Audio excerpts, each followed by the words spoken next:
It's the Awake Space Astrology Podcast. I'm Laurie Rivers, your host, here to help you with some inspiration to get those aspirations out into the world. Oh boy, it's a week.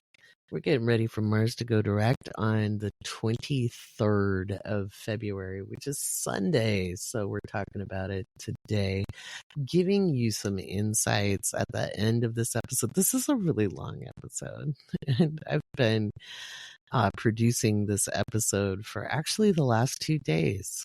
Believe it or not, I have 2 guests on the podcast actually today. I have a clip from my interview with patron and therapist Charles Kenny, who very graciously offered to talk about managing stressors. So I did just a brief clip. It's about 19 minutes of a very long interview conversation that Charles and I had the other day. The full thing will go up on the Patreon. And then I had Tracy St because she's got a class she's going to be teaching the 22nd of February on connecting to your intuition. And Tracy is both a friend and a patron, and I'm a patron of hers. And we were in the Cosmic Surfers tier meeting, which, you know, you'll hear about Cosmic Surfers later. But anyway, and I was like, girl, you're teaching a class. Come on, get on the podcast. Because it's always fun to promote other people and what they're doing. And I think a lot of people could use a beginning class on, you know, what intuition is and how to connect to yours. And Tracy's a great teacher, so invited her. It's Black History Month, of course, and I did the charts of Shirley Chisholm and Malcom X and read from their biographies briefly, and gave some commentary as well from a social perspective. And of course, I go through the headlines, you know. Here's what I'm going to say about that, though. It is a wild and woolly world as we're looking at massive systemic change, something I have been talking about like long before I had a podcast. It's a messy process. And when I look at Blue Sky, and before I recorded the introduction, because this is the last thing I do, I record the introduction last. I was on Blue Sky, and what I see is a lot of people kind of shouting to the rooftops their dissatisfaction, their anger, their outrage. And I talked about that last week, and I talked about it in the Patreon only.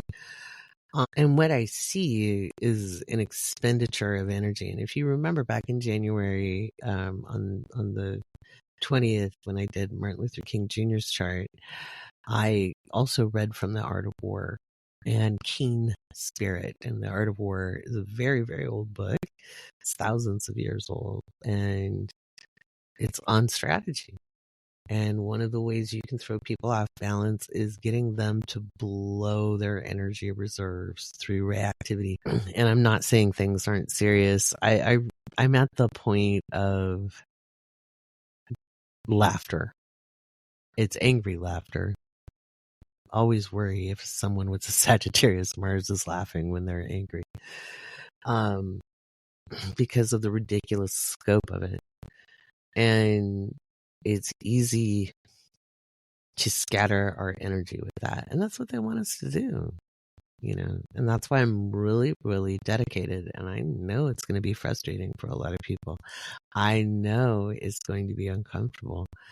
But holding focus right now for what we can do and what is within our control is very, very important. And we have a lot more we can do than we often think. You know, we can't solve all of the world's problems by ourselves. That's what collective action is for. And when we're not scattering our energy, which includes our emotions, and we're able to be more deliberate and mindful in that approach, we have a lot more agency and we can be a lot more effective. So for me, it's about being effective. And so there's a lot of discussion about that in the podcast today. And I end the podcast, if you can make it that long, I end the podcast with some strategies for the elements, you know, fire, earth, water, and air, on kind of how to stay as steady as you can when Mars goes direct, because that's going to be a pile of energy. Next week, we'll talk about Venus getting ready to station retrograde as she moves backwards from Aries into Pisces throughout March. And we'll give you kind of a sneak preview about what's going to happen in March. And I'll give you some more highlights of what's going to be happening in Patreon as we move forward. Because for those of you who've been with me for quite a while, I switch things up. I switch how I offer information up. And we're going to do we're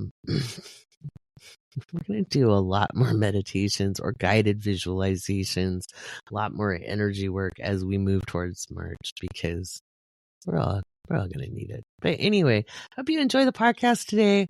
So make sure you have extra of your iced tea, your matcha, your hot cocoa, whatever bevy of choice. I think I'm going to do another cup of coffee because it's a long night. It's almost 5 a.m.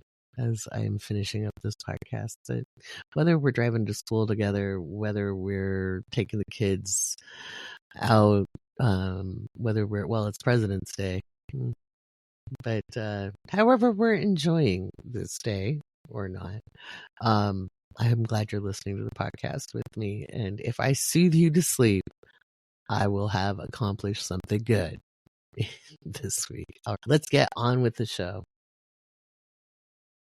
There's a lot happening as we move to the end of February. February 23rd, Mars stations direct, and it won't be stationing direct in the morning. So I'll talk a little bit more about what that means in the world in the headline section. But especially when it comes to world events, and in specific thinking of Germany's elections. But we'll talk about that later.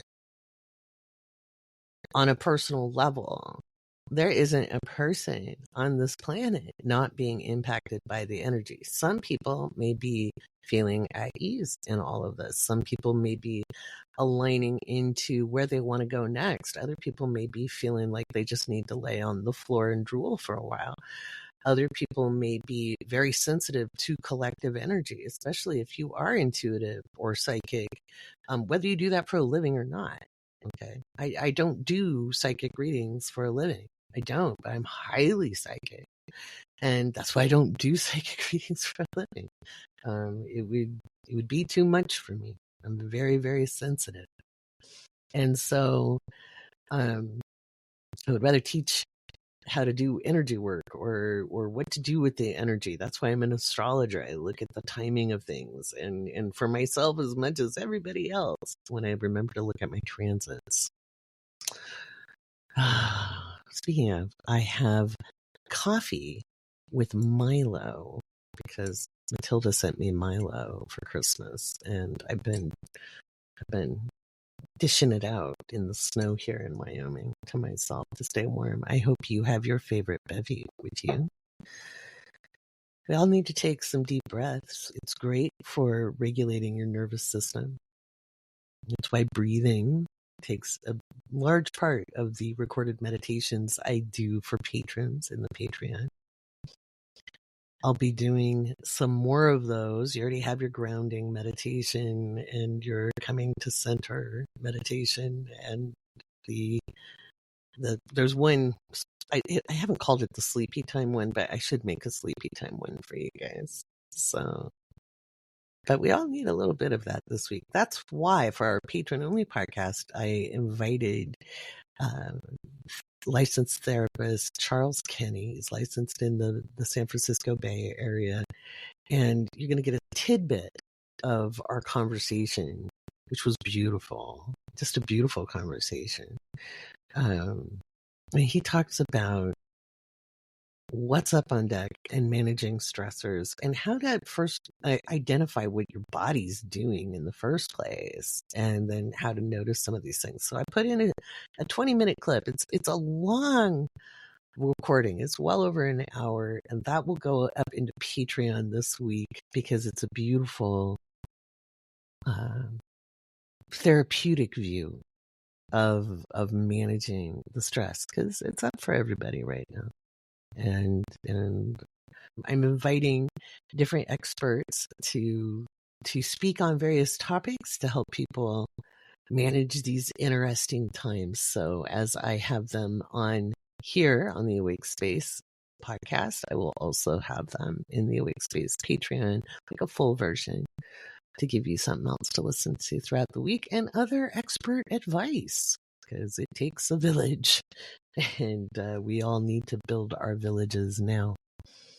Speaking of villages, my very, very special guest, Tracy St. Croi, is an evidential medium, and she's just a rock star. She does a lot of fun media. She's got the Haunted Roadshow podcast and show that will be streamed out into the world on TV coming up soon. She's going to be teaching a how to connect to your intuition, just a beginning course for those who are interested. We talk about that on the podcast today, and you can check that out in the show notes. I met Tracy back in 2020. We connected on TikTok, and this was like, when we were talking, she's like, yeah, I don't even think you had 5,000 followers when we met. And a metaphysician, an energy worker, will always recognize another one. And I booked a reading with her because I saw that she did business readings, and I knew just energetically I could connect. And I was like, all right, I would love to sit and work with another spiritual person on business things, because they're my two passions. And if we don't spiritualize business, the only people left who are good at it, well, that's the bad guys. Look at where we're at, right? So I'm very committed to working with other people who really want to be conscious in how they make their livelihood and how they build their businesses out into the world. And I'm going to be doing a lot more of that. We talk about that in the podcast today. I know I make predictions, and for some people that's what they want. They just want to know what's up on deck. For me, metaphysics is so much deeper than just having a bird's eye view in the future. It's the ability to grab hold of our consciousness with deliberation and intention and live our lives instead of life living us.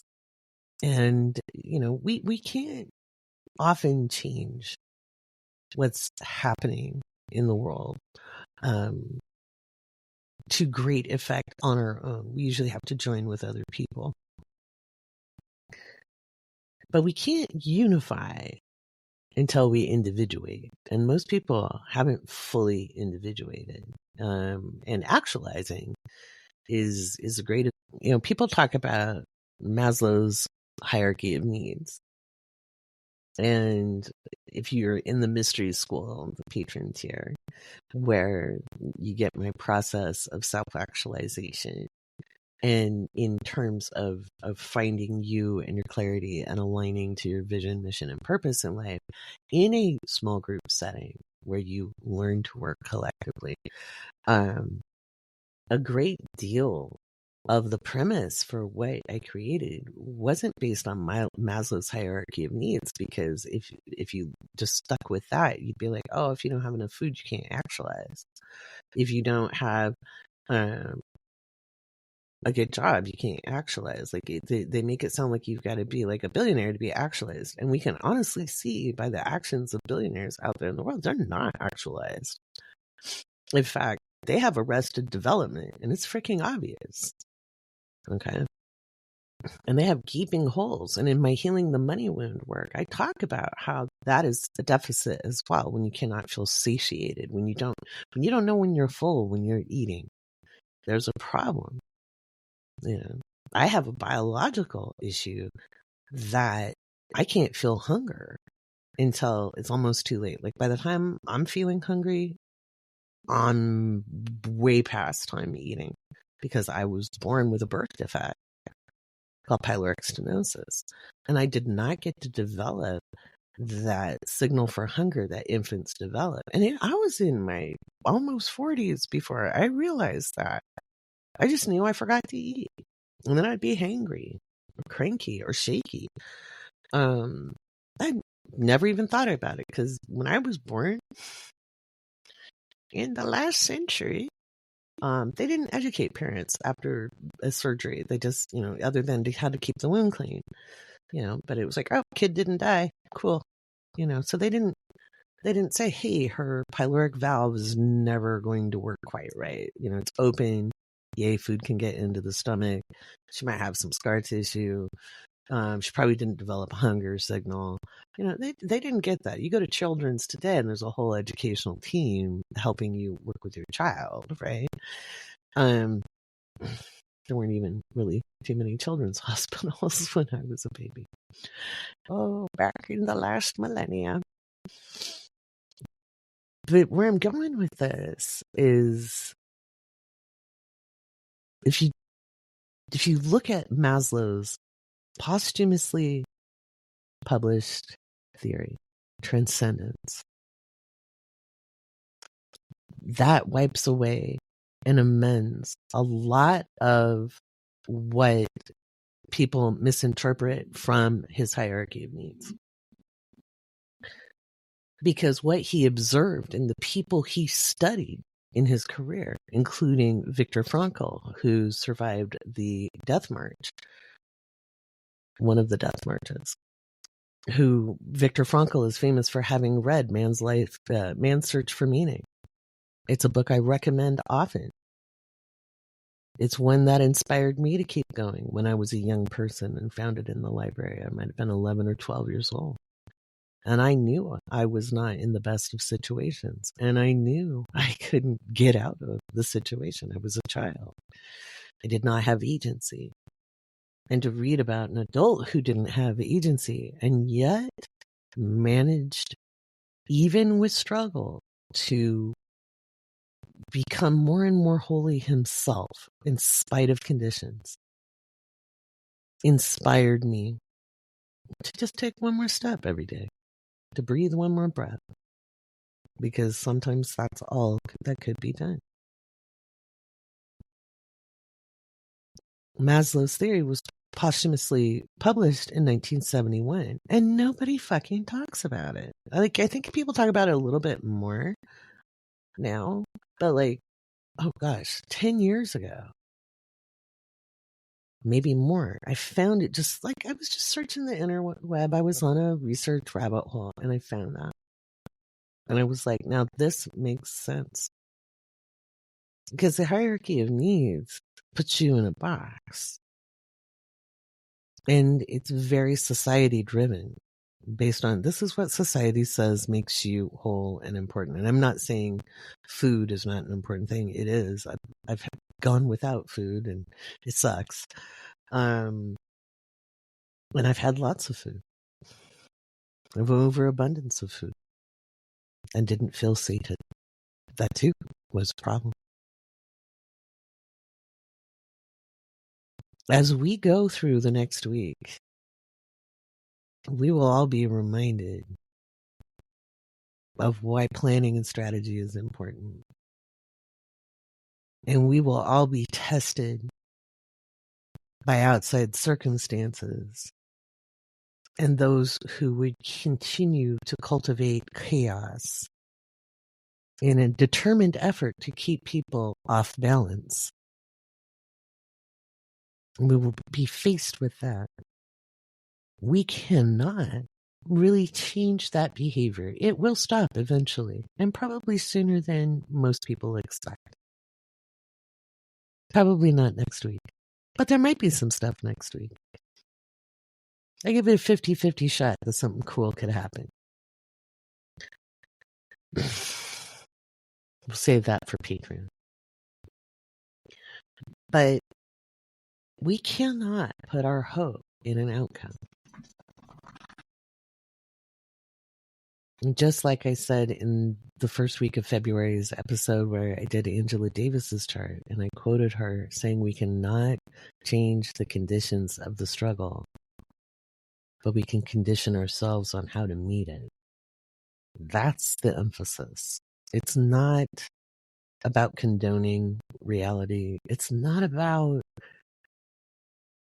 allowing reality to govern us. We can see reality. It is what it is. And then we show up, or we strategize on how we want to show up, which is the best approach for this week, is strategy. As Mars is still retrograde and slowing down. It's shifting from fifth to fourth, into third, into second.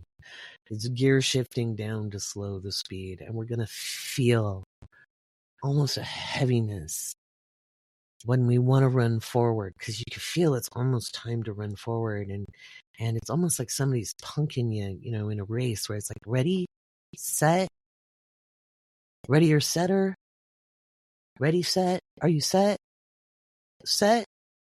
go. That's how it's going to feel. And we're not going to spring forward necessarily super fast after the 23rd. We will feel the potential of that forward motion, though. And that's why this week I thought I'd have Charles Kinney on, who is a fabulous therapist, talking about the polyvagal theory. He's going to be my guest on, he has his own episode for the patron only podcast, because he just gifted us with such a beautiful conversation. I wish therapists like him were around when I was in my 20s and 30s. I could have used somebody so compassionate and so well versed in what it is to be human. He's just a lovely human being, and I just so enjoyed our conversation. You've got a little clip of that here. It'll go in for paid patrons first as an exclusive, and then we'll open it up to free patrons as well. We talk about the polyvagal theory, and then also just some techniques and things to help you move through whatever it is you're feeling as you're feeling it, because feels are up. They're just going to be up. Everybody's stressed right now. There isn't a person on the planet not being impacted by the energy. And again, also we have the beautiful Tracy St. Croi. We'll have her segment on right after I talk about what's in the headlines. She's got an intuitive class, like how to connect to your intuition. She's really a great teacher when it comes to developing your psychic abilities or learning evidential mediumship. Very, very good teacher. And I was always, super happy to work with her as a psychic working with me. I've booked many a reading with Tracy. She's the real deal. So that's what we've got up on deck this week. And I'll be talking also about how you can manage through on some of these energies. Plus, it's still Black History Month. And I screwed up in the Patreon. I put Grandma Moses. I did not mean Grandma Moses. Grandma Moses was a white woman. So, pardon me. But anyway, patrons voted. So I said, hey, I'm going to do Shirley Chisholm. And would you pick one more for the public podcast? And everybody voted, like the majority of votes were for Malcolm X. So we'll be taking a look at Malcolm X on the podcast today, as well as Shirley Chisholm, giving some Black history, because we actually don't need anybody to tell us when and how to celebrate and talk about people who made a difference in the world. So that's what we're going to do. I'm excited about that. Not gonna lie, Shirley Chisholm, Sagittarius boss lady. That's right. And Malcolm X. You wait till you hear about his chart. It shouldn't be a surprise if you know about astrology. If you don't know about astrology, well, you'll find out. I'll be giving some info there. But yeah, so chock-a-block episode. Listen all the way to the end if you can without going to sleep. I take it as a compliment. I'm glad I sued you. So I'll be giving some strategies on how to deal with the energy coming up towards that Mars stationing direct on the 23rd at the end of the podcast. All right. Okay. Let's get to it.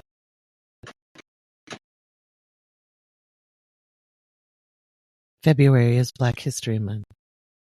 And because of that, we're looking at historical figures in America who made contributions to society in some historic way. Today, we're looking at Shirley Chisholm and Malcolm X. So, Shirley Chisholm was a very interesting woman and a very accomplished woman, which one would expect from a Sagittarian. She was born on November 30th, 1924 in Brooklyn, New York. We do not have a birth time. She had the sun in Sagittarius. Her moon would have been in Aquarius. Could have been Capricorn because we don't have a birth time. I'm not seeing the range. This is a noon chart, so she could have had a Capricorn moon. And she was a force of nature. I'm going to read a little bit about her to you. I'm not going to read the whole thing. I'll put the link in the post and you can check out Shirley Chisholm's biography in the link in the bio. Why is it important to celebrate historical figures? Well, because they give us inspiration, because they let us know of other times when things may have been a struggle and people who did things about it and contributed to our lives, even if we weren't born yet. All right.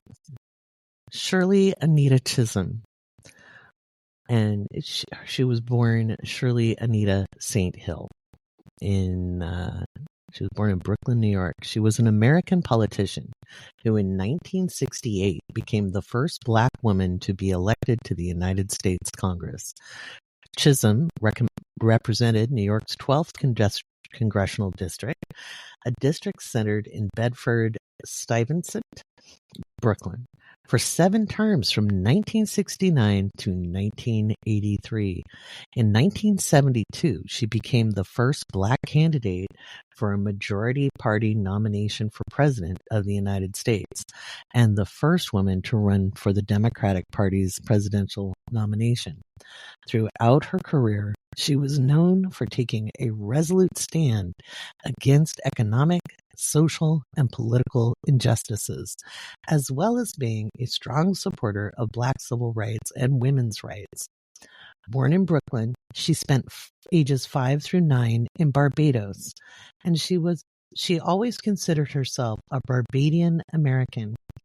She excelled at school and earned her college degree in the United States. She started working in early childhood education, and she became involved in the local Democratic Party politics in the 1950s.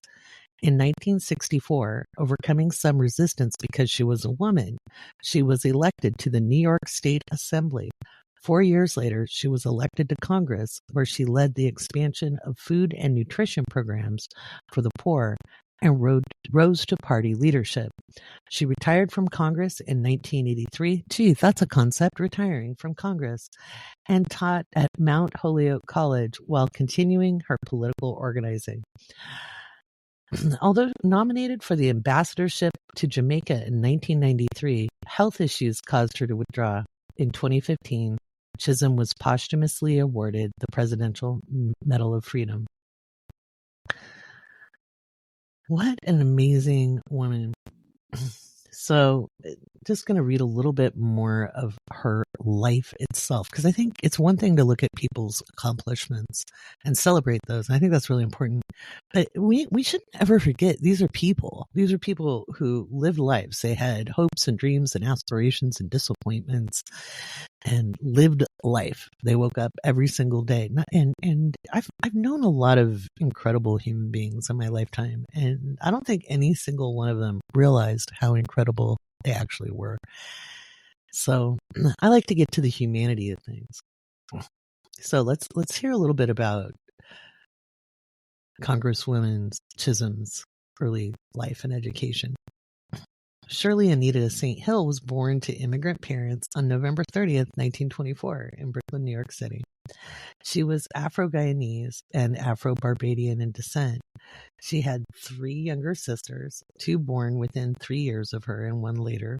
Her father, Charles Christopher St. Hill, was born in British Guiana before moving to Barbados.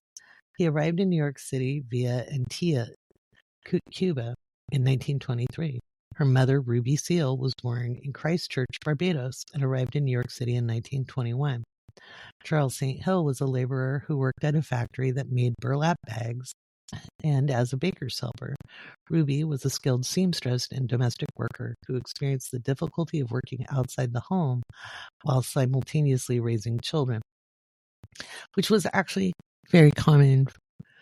The idea that people got to stay home with their kids or be stay-at-home mothers or wives was actually a very privileged position. That's why it was allotted in the 1950s. Just an FYI, that you had to be pretty privileged to not work in some capacity. You know, like my great-grandmother, when her husband passed away, was a washerwoman and a lunch lady at the local school as a widow. So, and if you were an immigrant, especially, and also a person of color, or not a waspy white person from an affluent family, a lot of times you did have to work while raising children. As a consequence, in November of 1929, when Shirley turned 5, she and her 2 sisters were sent to Barbados on the MS Vulcania to live with their maternal grandmother, Emmeline Seal.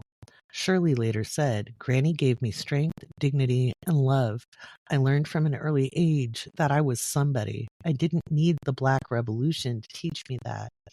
Shirley and her sisters lived on their grandmother's farm in the Vauxhall village of Christchurch, where Shirley attended a 1-room schoolhouse.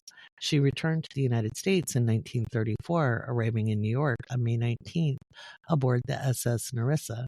As a result of her time in Barbados, Shirley spoke with a West Indian accent throughout her life. In her 1970 autobiography, Unbought and Unbossed, what a badass, she wrote, "Years later, I would know what an important gift my parents had given me by seeing to it that I had my early education in the strict traditional British-style schools of Barbados. If I speak and write easily now, that early education is the main reason." In addition, she belonged to the Quaker Brethren sect founded in the West Indies, and religion became important to her. However, later in life, she attended services in a Methodist church. As a result of her time on the island, and despite her U.S. birth, she would always consider herself a Barbadian American. Beginning in 1939, she attended girls' high school in the Bedford-Stuyvesant neighborhood of Brooklyn, a highly regarded integrated school that attracted girls from throughout Brooklyn. She did well academically at girls' high school and was chosen to be vice president of the Junior Arista Honor Society. She was accepted and offered scholarships to Vassar College and Oberlin, but the family could not afford the room and board to go to either school. Instead, she selected Brooklyn College, where there was no charge for tuition, and she could live at home and commute to the school. She earned her Bachelor of Arts from Brooklyn College in 1946, majoring in sociology and minoring in Spanish, a language that she would employ at times during her political career. She won prizes for her debating skills and graduated cum laude. During her time at Brooklyn College, she was a member of the Delta Sigma Theta sorority and the Harriet Tubman Society. As a member of the Harriet Tubman Society, she advocated for inclusion, specifically in terms of integration of Black soldiers in the military during World War II, the addition of the courses that focused on African American history, and the involvement of more women in the student government. However, this was not her first introduction to activism or politics. Growing up, she was surrounded by politics, as her father was an avid supporter of Marcus Garvey's and a dedicated supporter of the rights of trade union members. She saw her community advocate for its rights as she witnessed the Barbados workers and anti-colonial independence movements. She met Conrad O. Chisholm in the late 1940s. He had migrated to the United States from Jamaica in 1946, and he later became a private investigator who specialized in negligence-based lawsuits. They married in 1949 in a large West Indian-style wedding. She subsequently suffered 2 miscarriages, and to their disappointment, the couple would have no children. Although, in the view of scholar Julie Gallagher, it is possible that her career goals played a role in this outcome as well. After graduating from college, Chisholm began working as a teacher's aide at the Mount Calvary Child Care Center in Harlem. She would work at the center in a teaching role from 1946 to 1953. Meanwhile, she was furthering her education, attending classes at night and earning her Master's of Arts in Childhood Education from the Teachers College of Columbia University in 1951. Wow. You guys want to read the rest of this because that's pretty cool. So let's as I'm reading it, I'm hearing her astrological placements, and I am wondering if she didn't have a Capricorn moon. Maybe being born a little bit earlier in the day because, like I said, this chart is set for 12 noon, which is common for when we don't have a birth time for somebody and before rectification. She very much has the look of a Sagittarian. There's a brightness in the eyes. So like both Gemini and Sagittarius being sister signs, there's something about somebody's eyes when we see them. And there's a particular shape in the face and the eyes that's hard for me to describe. But there's like a warmth and like, especially for like Sagittarius, there's a warmth in the eye in the expression of the eyes, but also like this look of just like ready to get on it, like ready. It's a different kind of focus than in like a Scorpio rising, like where you see the intensity, or with Scorpio energy, there's like a burning intensity. This is more like, like somebody ready to strike opportunity. There's a scanning there versus intensity. She had the frame of somebody who has a lot of Sagittarius placements. She had Jupiter and her Mercury conjunct, regardless of what time she was born. And they were conjunct within minutes. Okay, so a conjunction is when two planets are like right next to each other. And there was 53 minutes difference. So that is a very, very close conjunction between Mercury and Jupiter. In Sagittarius, she was dead on. She was probably aspirational young. Like she probably walked early or talked early as a child. She would have displayed her intelligence. Being sent to live with her grandmother was actually a common occurrence back in the day with people who were immigrating to other countries. My late mother-in-law, my children's grandmother, was from the Seychelles, and my kid's dad's half-brother was actually raised by my mother-in-law's sister because of just circumstances, and it was just better. And then he came to live with the family when he was a teenager to go to high school. A lot of times that's what families did, just to make sure that people had more advantages if they had a disadvantage or they had to work or what have you. So, and that was back in the 60s. So when Augustine sent her eldest child to live with her sister. So there's that.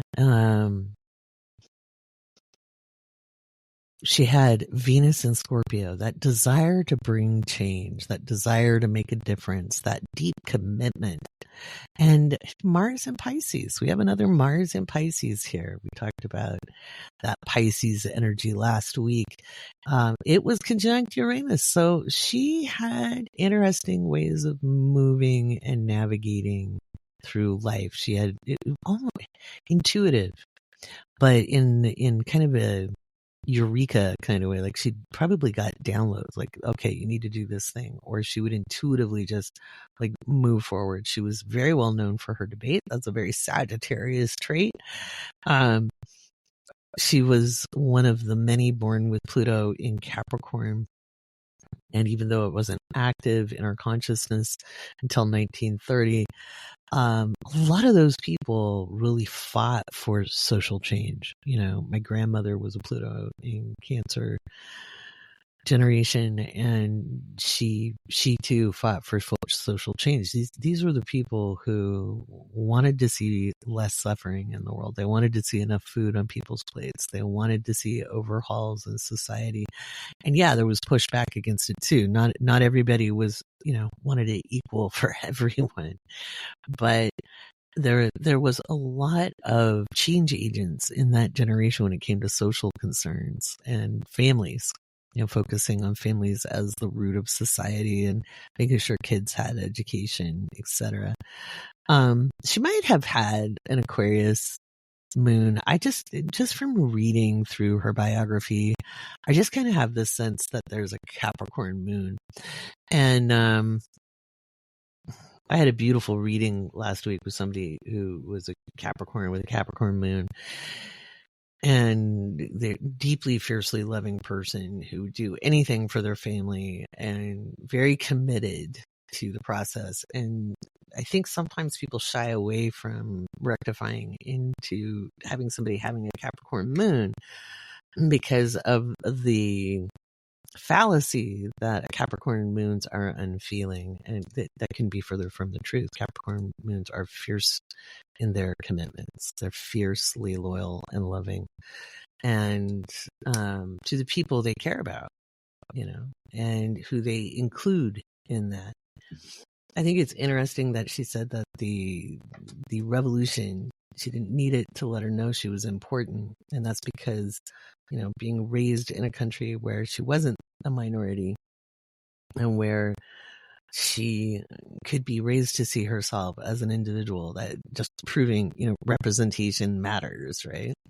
And different people are going to have different opinions on those things. But I think it's always important to see representation for people to know that their hopes, dreams, and aspirations can be arrived at. That's why we do things like Black History Month and Women's History Month and Latino History Month. When the cries from the incels are, "What about white history?" Dude, it's in your history book. So, yeah, no. Oh, to need to be a victim to gain any form of identity. When they complain about identity politics, the hypocrisy comes brood strong and hard. So that's Shirley Chisholm. I really, really urge you to go read more about her. She was a very formidable person. She fought hard. She was a trailblazer. That's such a Sagittarian thing, that person blazing the trails. And we're in such a winner or loser mindset in the United States, especially in modern times, that we forget it takes somebody to try, to blaze just the trail to try. And we all want the opportunity to try. So, powerful figure. So, the Patreon pick was Malcolm X. So, we're going to take a look at Malcolm X here. There was a movie about Malcolm X. I read about Malcolm X as a kid, and my auntie actually radicalized me at a young age. And I say that jokingly, but she did. In the 1970s, my auntie told me a lot about the Black Power movement and the Black Panthers and why I shouldn't be a racist white person. And she was white. Okay, she was just with it. She was the one who introduced woke to me. It's why I called my website Woke Astrology. It was kind of a tongue-in-cheek homage to my Auntie Gloria, but also a way to keep QAnoners away from me. So QAnoners need not apply, but I think they get that by now. So let's take a look at Malcolm X's biography, and then we'll pull up his chart because we actually have a birth time for Malcolm X. So, Malcolm X was born Malcolm Little, and he later became El Hajj Malik El Shabazz. He was born May 19th, 1925, February, and then he passed away was murdered in February 21st, 1965. He was an African-American revolutionary, Muslim minister, and human rights activist who was a prominent figure during the civil rights movement until his assassination in 1965. A spokesman for the Nation of Islam until 1964, he was a vocal advocate for Black empowerment and the promotion of Islam within the African American community, a controversial figure accused of preaching violence. Malcolm X is also a widely celebrated figure within the African American and Muslim communities for his pursuit of racial justice. Malcolm spent his adolescence living in a series of foster homes or with relatives after his father's death and his mother's hospitalization. He committed various crimes, being sentenced to 8 to 10 years in prison in 1946 for larceny and burglary. In prison, he joined the Nation of Islam, adopting the name of Malcolm X to symbolize his own known African ancestral surname, while discarding the white slave master name of Little.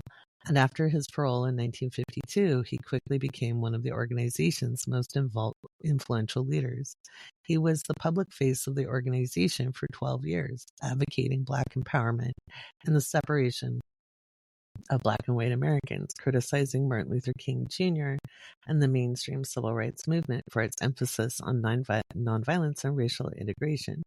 Malcolm X also expressed pride in some of the nation's social welfare achievements, such as its free drug rehabilitation program. From the 1950s onward, Malcolm X was subjugated to surveillance by the FBI. In the 1960s, Malcolm X began to grow disillusioned with the Nation of Islam as well as its leader Elijah Muhammad. He subsequently embraced Sunni Islam and the civil rights movement after completing the Hajj to Mecca and became known as Al-Hajj Malik al-Shabazz, which roughly translates the pilgrim Malcolm the Patriarch. After a brief period of travel across Africa, he publicly renounced the Nation of Islam and founded the Islamic Muslim Mosque, Inc., and the Pan-African Organization of Afro-American Unity. Through 1964, his conflict with the Nation of Islam intensified, and he was repeatedly sent death threats. On February 21st, 1965, he was assassinated in New York City. 3 Nation members were charged with the murder and given indeterminate life sentences. In 2021, the 2 convictions were vacated. Speculation about the assassination and whether it was conceived or aided by leading or additional members of the nation or with the national law enforcement agencies has persisted for decades. He was posthumously honored with Malcolm X Day, on which he is commemorated in various cities across the United States.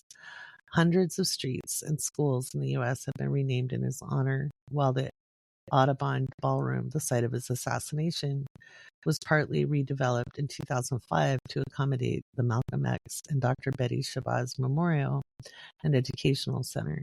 A posthumous autobiography on which he collaborated with Alex Haley was published in 1965. So I'm going to read a little bit of his early life to get a bird's eye view, because a lot of times when we see descriptions like that, it's based on a particular perspective, okay? And without kind of, again, taking into consideration what brings a person to such a space. So Malcolm Little was born on May 19th, 1925 in Omaha, Nebraska, the 4th of 7 children of Grenada-born Louise Helen Little, née Langdon, and Georgia-born Earl Little. Earl was an outspoken Baptist lay preacher, and he and Louise were admirers of the Pan-African activist Marcus Garvey. Earl was a local leader in the Universal Negro Improvement Association, and Louise served as a secretary and branch reporter, sending news of local UNIA activities to the magazine Negro World. They inculcated self-reliance and Black pride in their children. Malcolm X later said that white violence killed 4 of his father's brothers. Because of Ku Klux Klan threats, Earl's UNIA activities were said to be spreading trouble. and the family relocated in 1926 to Milwaukee and shortly thereafter to Lansing, Michigan. There, the family was frequently harassed by the Black Legion, a white racist group Earl accused of burning their family home in 1929. When Malcolm was 6, his father died in what had been officially ruled a streetcar accident, though his mother, Louise, believed Earl had been murdered by the Black Legion. Rumors that white racists were responsible for his father's death were widely circulated and were very disturbing to Malcolm X as a child. As an adult, he expressed conflicting beliefs on the question. After a dispute with creditors, Louise received a life insurance benefit, nominally $1,000, about $20,000 in 2024, and in payments of $18 a month. The issuer of another larger policy refused to pay, claiming her husband Earl had committed suicide. To make ends meet, Louise rented out part of her garden and her sons hunted game. During the 1930s, white Seventh-day Adventists witnessed to the Little family. Later on, Louise Little and her son Wilfred were baptized into the Seventh-day Adventist Church. Malcolm said the Adventists were the friendliest white people I had ever seen. In 1937, a man Louise had been dating, marriage had seemed a possibility, vanished from her life when she became pregnant with his child. In late 1938, she had a nervous breakdown and was committed to the Kalamazoo State Hospital. The children were separated and sent to foster homes. Malcolm and his siblings secured her release 24 years later. Malcolm attended West Junior High School in Lansing and then Mason High School in Mason, Michigan, but left high school in 1941 before graduating. He excelled in junior high school, but dropped out of high school after a white teacher told him that practicing law, his aspiration at the time, was no realistic goal for an N-word. Later, Malcolm X recalled feeling that the white world offered no place for a career-oriented black man, regardless of talent. From age 14 to 21, Malcolm held a variety of jobs while living with his half-sister, Ella Little Collins, in Roxbury, a largely African-American neighborhood of Boston. After a short time in Flint, Michigan, he moved to New York City's Harlem neighborhood in 1943, where he found employment in the New Haven Railroad and engaged in drug dealing, gambling, racketeering, robbery, and pimping. So you can read about Malcolm X. A lot of the stuff, when I read it, it's very slanted with prejudice. Okay. In the name of being factual, there's still bias. And so you can read up on Malcolm X. The movie was pretty good. But imagine both of these people, Shirley Chisholm and Malcolm X, were born around the same time. She had the benefit of being raised in a majority population where her value could be enriched at a young age. Malcolm X did not have that and saw the injustices and the inequity and the message of never being able to get ahead was one that was reinforced, which as a young person would make you very, very angry, especially if you were aspirational. So let's take a look at Malcolm X's astrology chart and see what we can come up with there, because we have a birth time.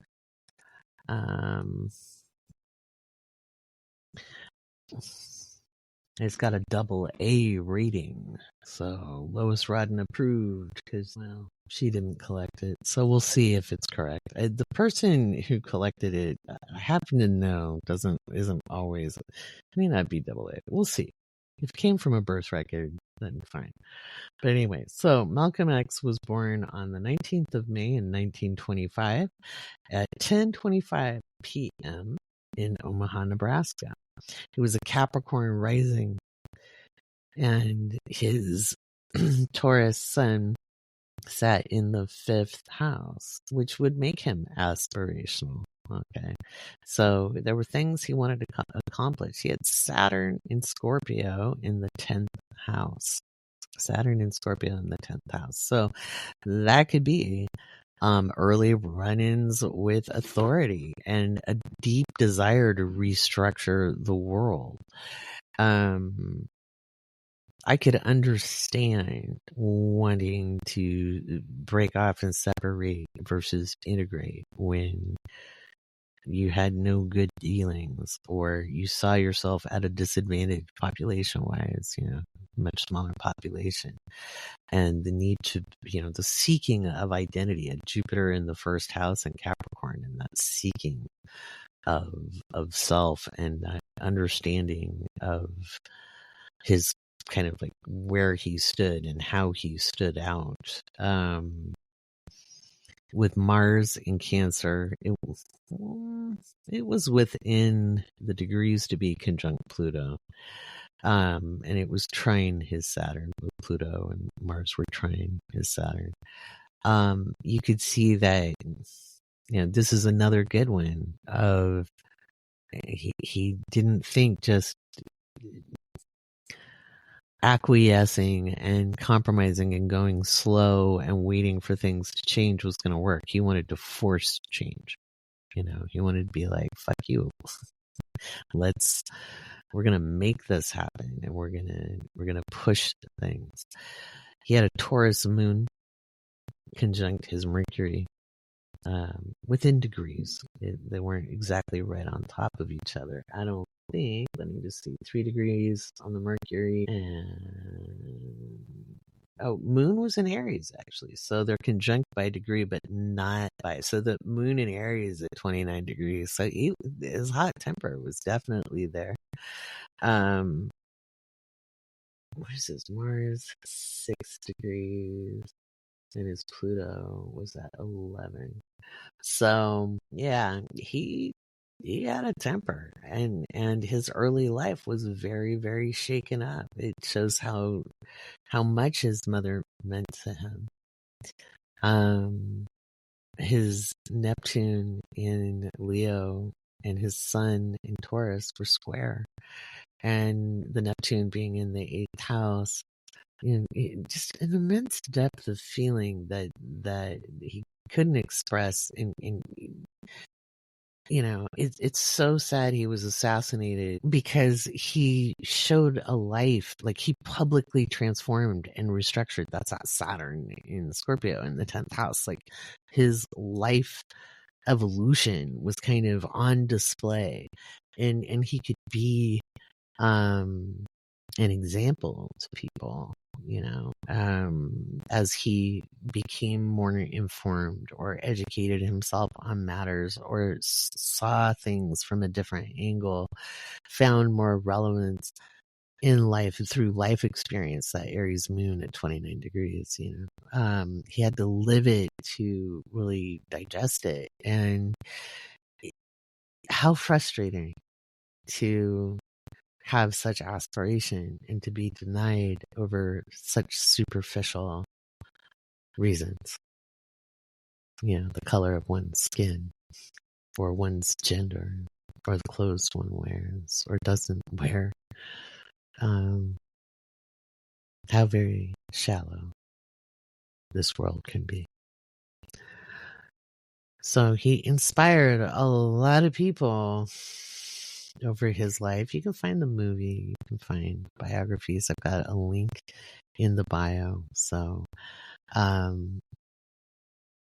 think there are better references about him. I think there is often a move to vilify those who want to shake up social change or shake up society. And I think he wasn't entirely wrong on some things. I think there's different ways we can take action that makes a difference.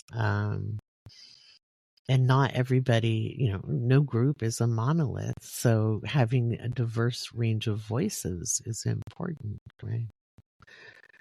And power comes in all forms.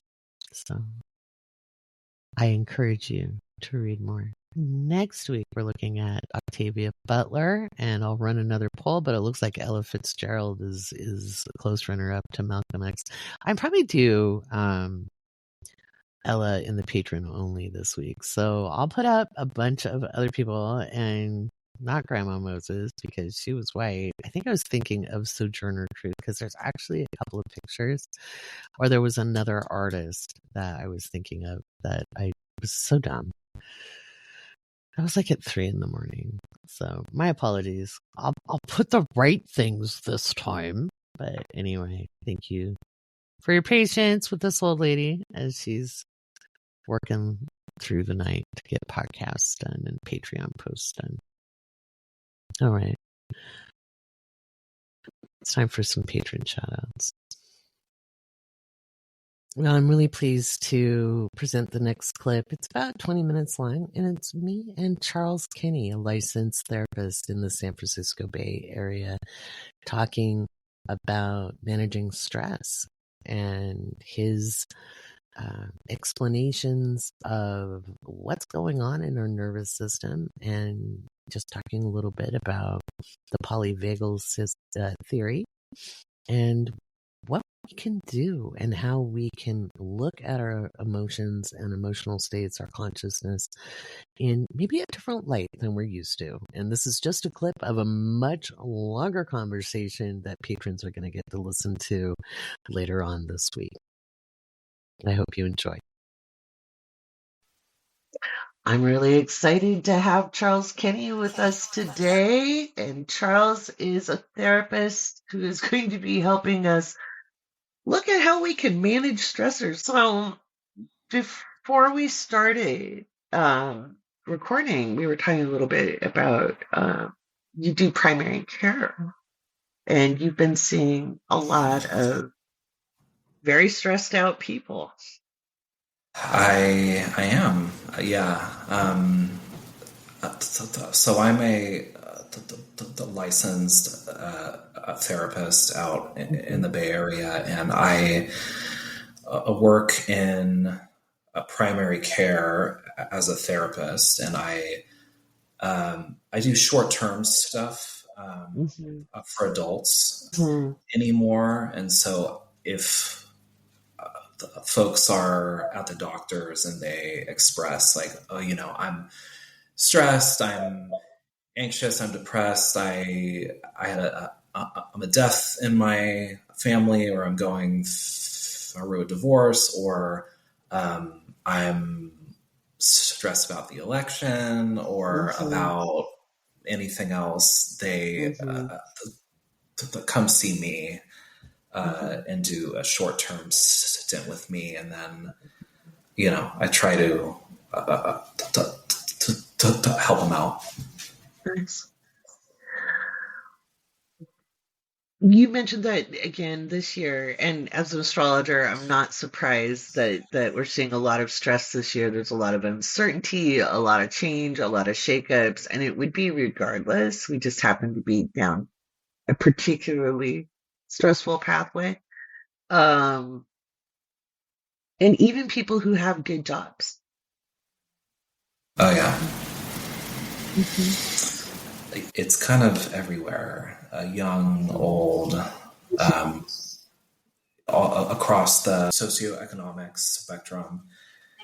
Everybody is stressed out. Yeah. And some of that astrologically, I've been saying we'd see massive systemic change, which is a long-term thing. It's not a one and done deal. And humanity's making a big shift. It works out someday, but going through it is an experience, and everybody can have unique experiences. Again, before we were recording, you came to me last year, you said, and I said, well, actually, you're going to have a pretty good year. Yeah, and I have. I mean, no guilt for that. I always tell people, if you're having a good year and the world looks like it's burning, take your turn. Yeah, it's been. I mean, I feel a little tinge of guilt even still, but no, I mean, everyone in my life is having a hard time right now. Right. Everyone. Yeah. And I'm not in the best, year of my life or anything, but I'm fine. I'm good. I'm content. But I would say that the vast a majority of people in my circle are not okay Mm-hmm. at Mm-hmm. all. Mm-hmm. I think that describes for a lot of people. 2025 is 2025 is an awakening year, Uh-huh. and that's usually preceded by crisis. What are some of the tools and techniques you like in general, besides the meditate? Um,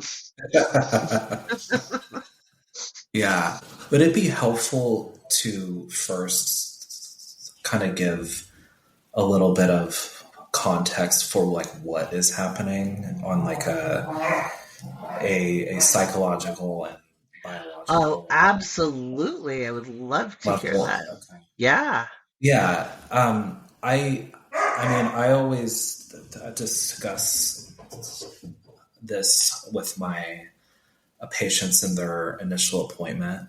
And I fall back on polyvagal theory, Mm-hmm.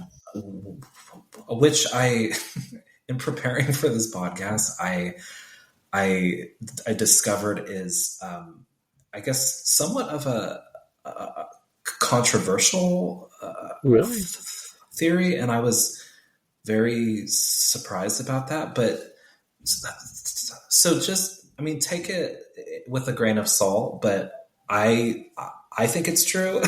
I'm not a scholar. I'm a clinician, and I think it's true based on my experience. Mm-hmm. But just know that there's, I guess, a little bit of scientific the critique behind it.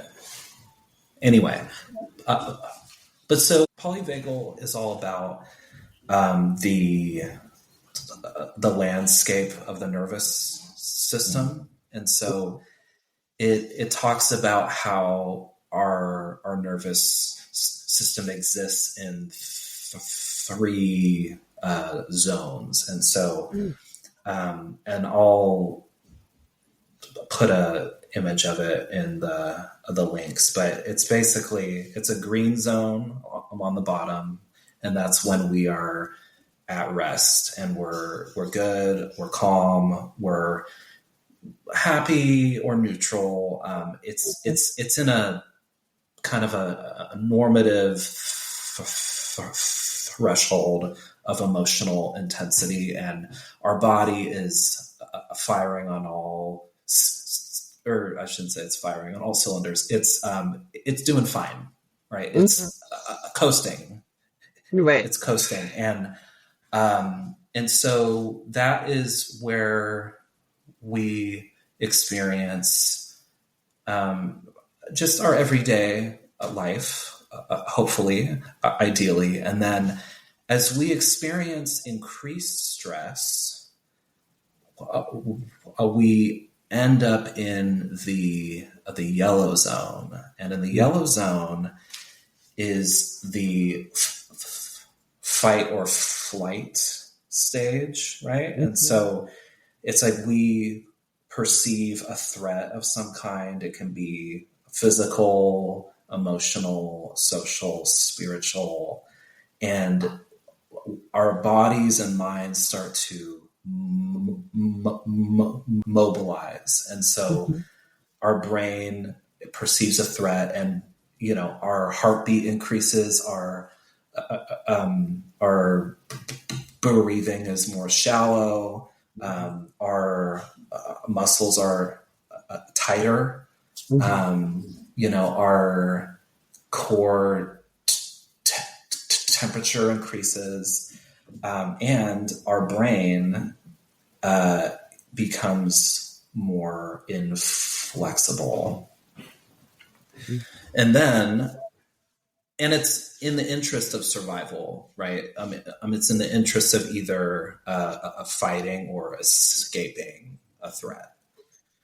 And so then as we go, or as we experience more stress, even than that, red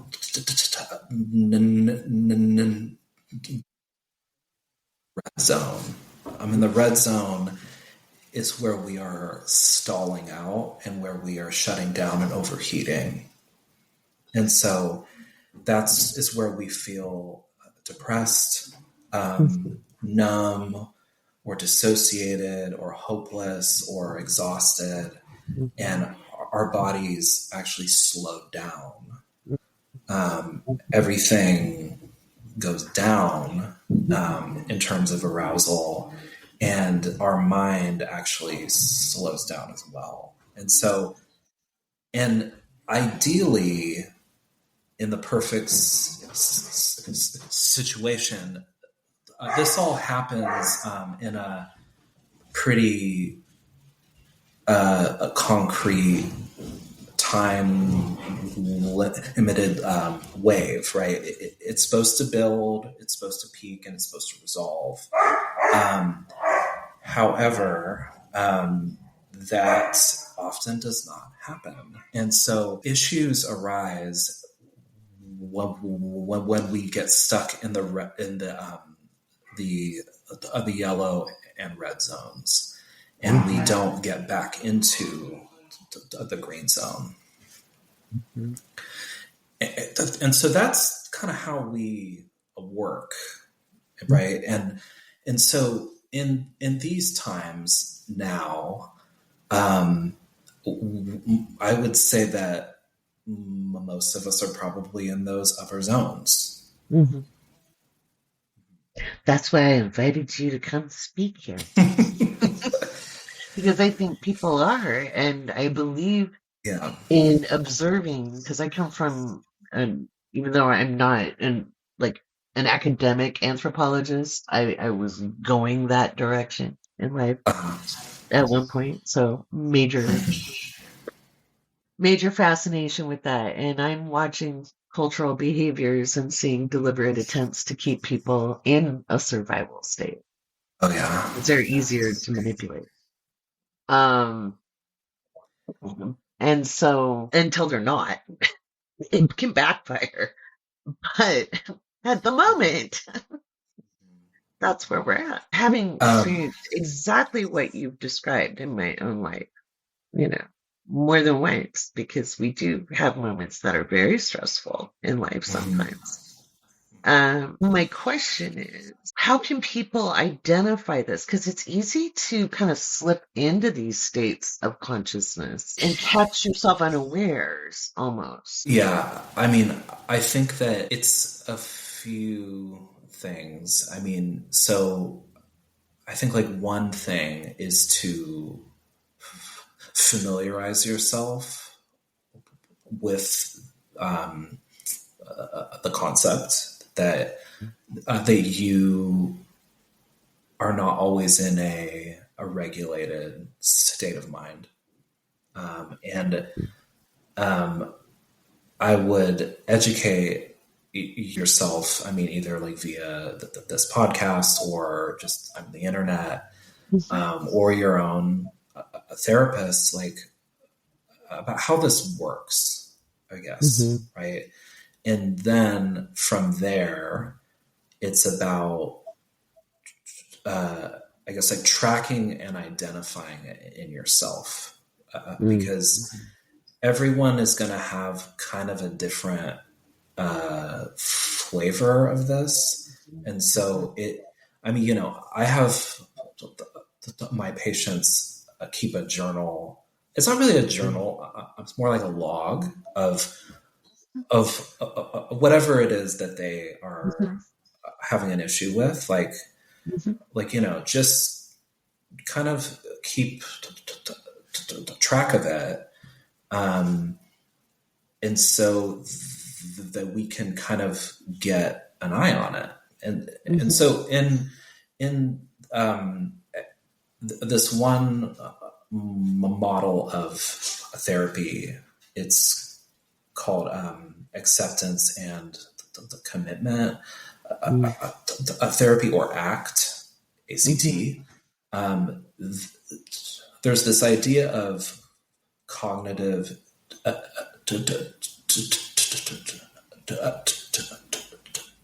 diffusion, as in unfusing, right? And so I would guess that most folks feel whatever it is, if it's anxiety or depression or trauma or whatever it is, it's like in you, on you, all over you. It's like you can't escape it. It's just like that, right? But and that is kind of a losing battle if it's just like in you, on you, it is you, right? But if you can put a little space or defuse it from you, that actually helps a lot. And so there's a lot of ways of doing that. A way is by having a log and being like, on a Sunday, I noticed it's kind of active today, or on Monday it's really active, or on Tuesday it's kind of okay. I mean, it helps to have the slightest bit of distance in between you and it. And so I guess to get back on track, educating about, I guess, like what it is, I guess like tracking it, and then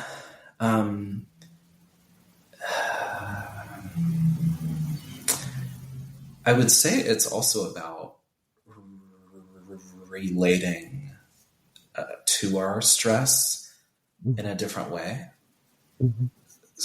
So a lot of folks I see, and even, I mean, myself at times, have a really adversarial relationship to their emotions in general.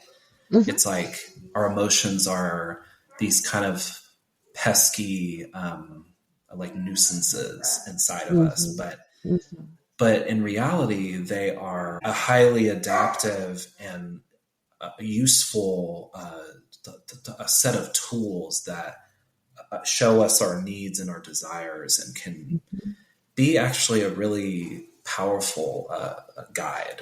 And so a lot of us who go into therapy are like, I want to not ever feel bad again or something, or like, done that. Yeah, me too. And honestly, I would say, even as like a baby therapist, that was kind of what I thought I was supposed to help people with, is to not ever feel bad again. Imagine that, right? And that's not actually the point. The point is to relate in a better way. So the patron only podcast, I got to meet the baby and his bestie, because he was dog sitting too. And so it was a great conversation, beautiful puppies. And we let life happen here at the Awake Space Astrology Podcast. So anyway, I'm going to do some patron shout outs coming up next. Then we're going to go through what's in the headlines, and then you get to listen to Tracy St. Croi and I talk about the need to develop our natural abilities and knowing how to connect to our natural intuition, and why she's teaching it, because she's amazing. So we'll do that after patron shout outs and the headlines. All right, I've got some patron shout outs to do, but before I do that, let's talk about what's changing up in the Patreon. So I am going to be doing both new and full moon meditations every month. That's what we're going to be, you'll get a recorded meditation that you can enjoy. And I think new moons, besides the meditation to help you set your intentions and affirmations, I think we might do a meetup. I'm not going to say it's going to be monthly though. I just can't. I have Pluto conjunct my South Node. And so for me to be like, oh yeah, we're going to do this set schedule. If there's too much schedule, it doesn't happen, right? Ask the cosmic surfers. We were late on my meeting because I slept through my alarm. Luckily, those are my originals. Those are my real ones. They've been with me forever. And we still had a 4-hour meeting. It was really good. It's a really great experience. And no, it's closed. You can't join. Sorry. It's a nice small group, and I do better in small groups. That's something I'm looking at, is getting some maybe smaller classes going, as well as just survey workshops that help you, but getting more like maybe masterminds going when it comes to building your enterprises or your projects or whatever. But I'm looking at it. But we're going to do more meditations. And we're going to have some really cool content. I've got an aspects class, a class on astrological aspects that I'm working on that'll come out, and some other stuff that's coming up this year. So, all right, without further ado, let me find I got new reading glasses. That's right. Got new reading glasses. Oh, you know what other class I'm going to do? I forgot, because I was just like, oh, it's my lunar return and I have new reading glasses. Because my moon's in Libra. I am going to be teaching a lunar return class, or actually teaching about returns. We'll do a real short recorded video on what a return is, regardless of the body returning. And then I'll do a little workshop on solar and lunar returns that patrons can take. And if people out in the rest of the world want to take it, we'll have a sign up for that. Alrighty. Let's get to the patron shout outs. Without patrons, there is no podcast. You guys sponsor the Awake Space Astrology podcast. And in return, you guys, depending on your level of sponsorship, get benefits, including a really fun community. All right. Our newest patrons are Sarah, Leah, Christine, Catalina, Alicia, Nicole, Taylor, Julia, Babs, Julie, MC, Britt McGee, Sierra, Jazz, Maggie, Kierces, Farfolly, Christian Z, Jamie, Kay, Bailey, Caitlin, Shri, Jordan, Maddie B, Suze, Victoria, Shawanda, Emily, Juliana, Deanna, Shuni, Sarah, Sim, Natalie, Megan, Avian, Brandy, Stephanie, Caitlin, Morgan, Lucy, Shannon, Haley, Kelly, Hallie. I have a Haley and a Hallie. There's two different people. I love how people like join in groups and the names they'll either rhyme or it gets interesting. It's very funny.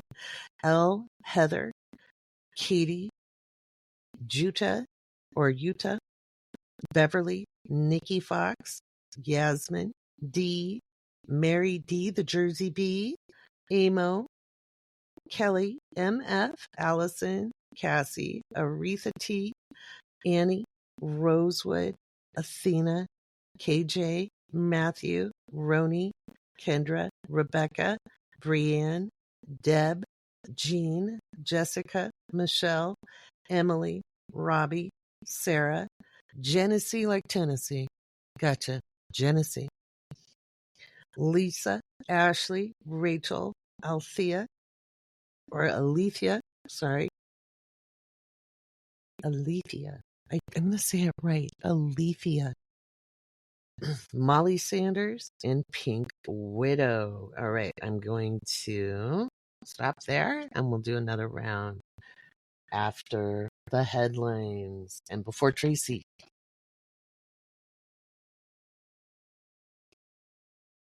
All right, friends, we're talking about what's in the headlines. What is in the headlines?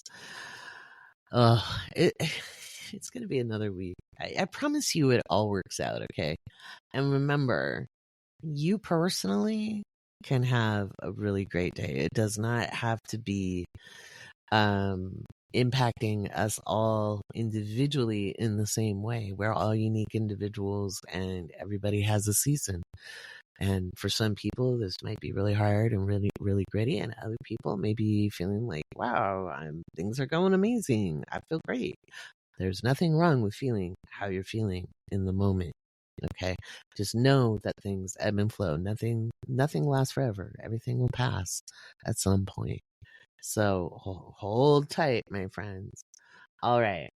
We're looking at, just magnifying it a little bit. Alrighty. It's always weird when I wear my contact lenses because they give me really good far vision, but really crappy, like close-up vision. So there's no in the middle with me. Alrighty, so February 15th through the 17th, the moon is in Libra. Nothing is quite what it seems, and things are topsy-turvy. So we could see, especially Monday, we could see arsons, incendiary devices, public protests turn violent, and that is global. So, this could happen in the United States. This could happen actually in Europe as well. We could see big wind, temperature changes, issues with air or ocean currents, air traffic disruptions due to labor strikes and contract negotiations, or just issues with corporations as well. Accidents on roads and in the air due to wind, weather, and mechanical failures. Public protests increase, fighting on the ground, excessive use of force in play. This is global, so it's not just in the United States. All of my predictions are global. Satellites and communications disruptions, internet failures, and technical issues in general. So we could see some like telecommunications issues. This could be weather related. Scandal in the fashion industry or luxury brand in the hot seat. We could see a terrorist attack in Europe. Places that I think could be likely could be like Turkey, France, Germany, Italy, or in the United Kingdom. And also maybe in the United States. If that is the case, it would be maybe early in the morning East Coast, and that could even be like a public violence. Okay, like it could be a terrorist attack, but it might just be public violence. That just kind of diminished what public violence is, but you know what I'm saying. All right. Noted violence in urban centers. So that's the next one on there. Increased aggression or expansion of conflict concerning Lebanon, Iran, Israel, Palestine, Turkey, or in Eastern Europe. I would say also maybe Syria, northern Iraq, just in that general vicinity, and of course Eastern Europe. Elon Musk may be under more scrutiny. Trump might be under pressure with a financial deal. Supreme Court or other high court judges, and this is global, so in the United States we say Supreme Court, but it could be federal courts as well, or high courts in other countries. Or an international court in the news. I also have, speaking of, the ICC or ICJ mentioned, and they make declarations. We could see prosecutors or a prosecutor making a bold move. Monday morning could be. New information leaked about U.S. officials and or financial matters to do with an elected official. Public violence, mass shooting, stabbing, or issue with domestic violence. Politicians start changing their tune. Rhetoric changes and propaganda spins in a different direction. This is global. Eyes on, this is an intuitive hit. I'm going to say Australia and Germany. Keep your eye on them. Air traffic disruptions, limited airspace, global. Global conflict escalates. Could see action in the Persian Gulf, Red Sea, or in Iraq, Syria, etc. I will say also Mediterranean. All right, there's that. Moon moves into Scorpio on Monday. So it starts in Libra and then it shifts into Scorpio. You'll probably feel it because the moon in Scorpio is coming in intense. Pressure is building. It's palpable. The pot is getting ready to boil over. We could see more big rain, flooding events, water levels rise inland, rivers overflow, banks, dams spill over, or have safety concerns, erosions, landslides, mudslides, and sinkholes. That could include snowstorms and ice. So keep your eyes open for that on Monday. And that could be global. That's not just in one spot. A natural event or terrorist attack that is difficult to control or contain. Borders see violence. I'm looking at Poland, Belarus, Hungary, Georgia, Israel, Lebanon, Syria, Jordan, India, Pakistan, US, and Mexico. Political violence in the United States. Sizable earthquake over 6.0. I have not looked at directions on that. So this would be any active seismic region. Internet disruptions. Payment gateway failures, hacking, and ransomware. Graveyards, cemeteries, catacombs, and mortuaries will be in the news. Waterborne and foodborne illness. Toxic waste, sewage, and sewers. Water quality at stake, and poisoned groundwater. This could be like heavy metals or issues with fracking, things like that. Hotlines under threat or forced to suspend operations, cold case reopened, food poisoning or illness. We could see a mass accident, loss of life, or terrorist attack, accident at a theme park, or crush at a sporting event. More likely for that maybe on the 19th or 20th. Trucking or transportation accident, rail and shipping, or we could see issues with supply chain. We could see big information leaks revealed or serious espionage allegations, assassination attempts of world leaders, political candidates, and people of note. That is global. Increased tensions between NATO and the United States, insurrections, attacks, and political violence globally. Issues with Persian Gulf, Red Sea, Straits of Hormuz, and Suez Canal, Mediterranean. We could see an expansion of conflict. Maritime accidents, attacks on ships or by ships, piracy, insurgencies by sea, or issues with navies. Issues with oil refinery and gas pipelines, platforms, oil production, or pumping. And we could also see like gas leaks of any kind of gas. Okay, not just petroleum. So again, that's February 17th to the 20th. Remember, this is what to expect in the headlines. Will there be good news? If you look for it, patron Sabrina has been sharing good news in our headlines section. Greatly appreciated. February 20th through the 22nd, the moon is in Sagittarius. Arguments for argument's sake, circular logic, spicy hot tempers, and clapbacks misfire. Between the 20th and the 22nd, we could see forest fires, bushfires, lightning strikes, arsons, fires out of control because of wind. And again, that's global. All right. Unseasonable temperatures or temperature swings. So it could go from really cold to we're having a heat wave, or we're having a heat wave to really cold. We could see issues with transportation that could be accidents, and international travel could be disrupted. It could be like a system is down. It doesn't mean like it's just bad things. Like it's not just accidents. It could just be somebody's computer system is down. So if you're traveling, you could expect delays. And if you don't have them, great. Iran-Israel conflict could escalate. We could see international disputes increase, truces and ceasefires fail. War breaks out in regions that already have high tension. So if it's been kind of like on a knife's edge, it's going to tip over. United Nations, NATO, EU, and other international organizations have a crisis or are forced to take some kind of action. Supreme Court justices in the headlines or high courts in other countries that it's not just our Supreme Court, but there's high courts, federal judges, that kind of thing.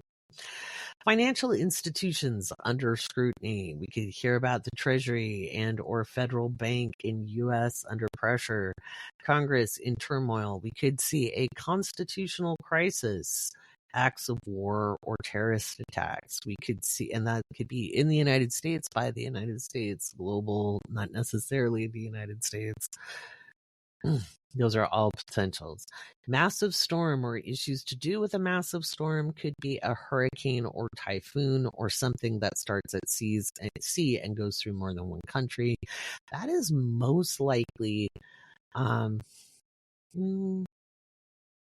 maybe like the 22nd, or even on the 23rd, but it could be on the 23rd as the moon is in Capricorn. But I think around the 22nd. Political violence, nationalism, right-wing and left-wing clash. That's global. We might be looking at Germany with that one. That's just a common sense thought because they have their elections on the 23rd. Riots, protests, and mass violence. International agreements fail or are suspended. The Pope's health or other religious leaders' health is in the news.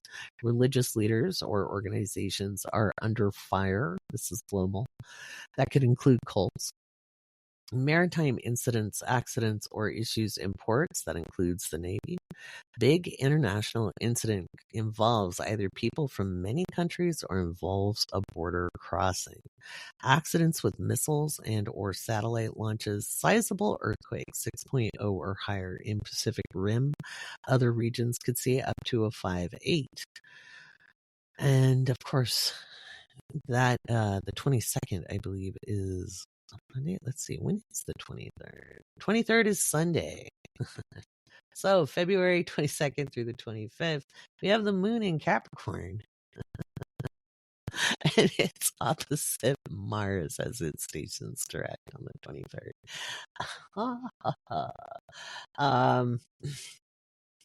Well, it's not completely opposite, but it's close enough. And Mars stations later in the day.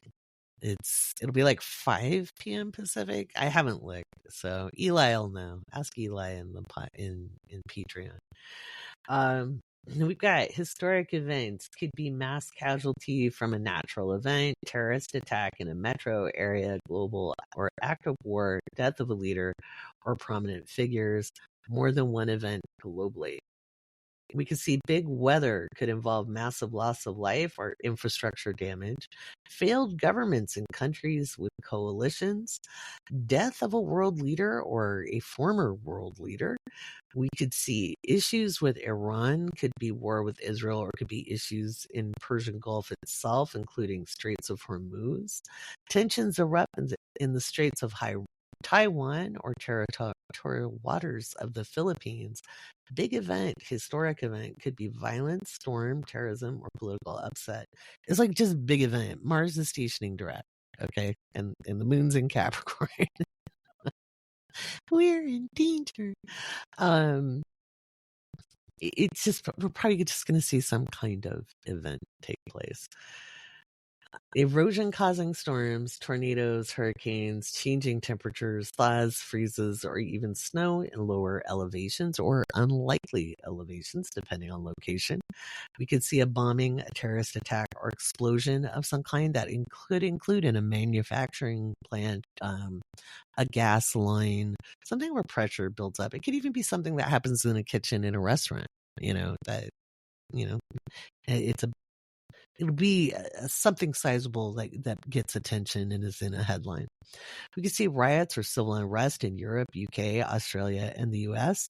We could see violent rhetoric and calls for violence, legal matters, big lawsuits, and law enforcement news, FBI, Secret Service, attacks on public figures or people of note, scandals regarding politicians and leaders, election violence potential in Germany, big infrastructure failure, more than one in more than one place globally. And that's like bridges, like buildings. So like if you have like maybe it's a historic building on like a cliffside, like think like Nepal or Tibet or in the Himalayas or maybe somewhere in like Bangladesh or even in the United States, we could see stuff where the fires have happened in California or where flooding events are happening on the East Coast, those types of things.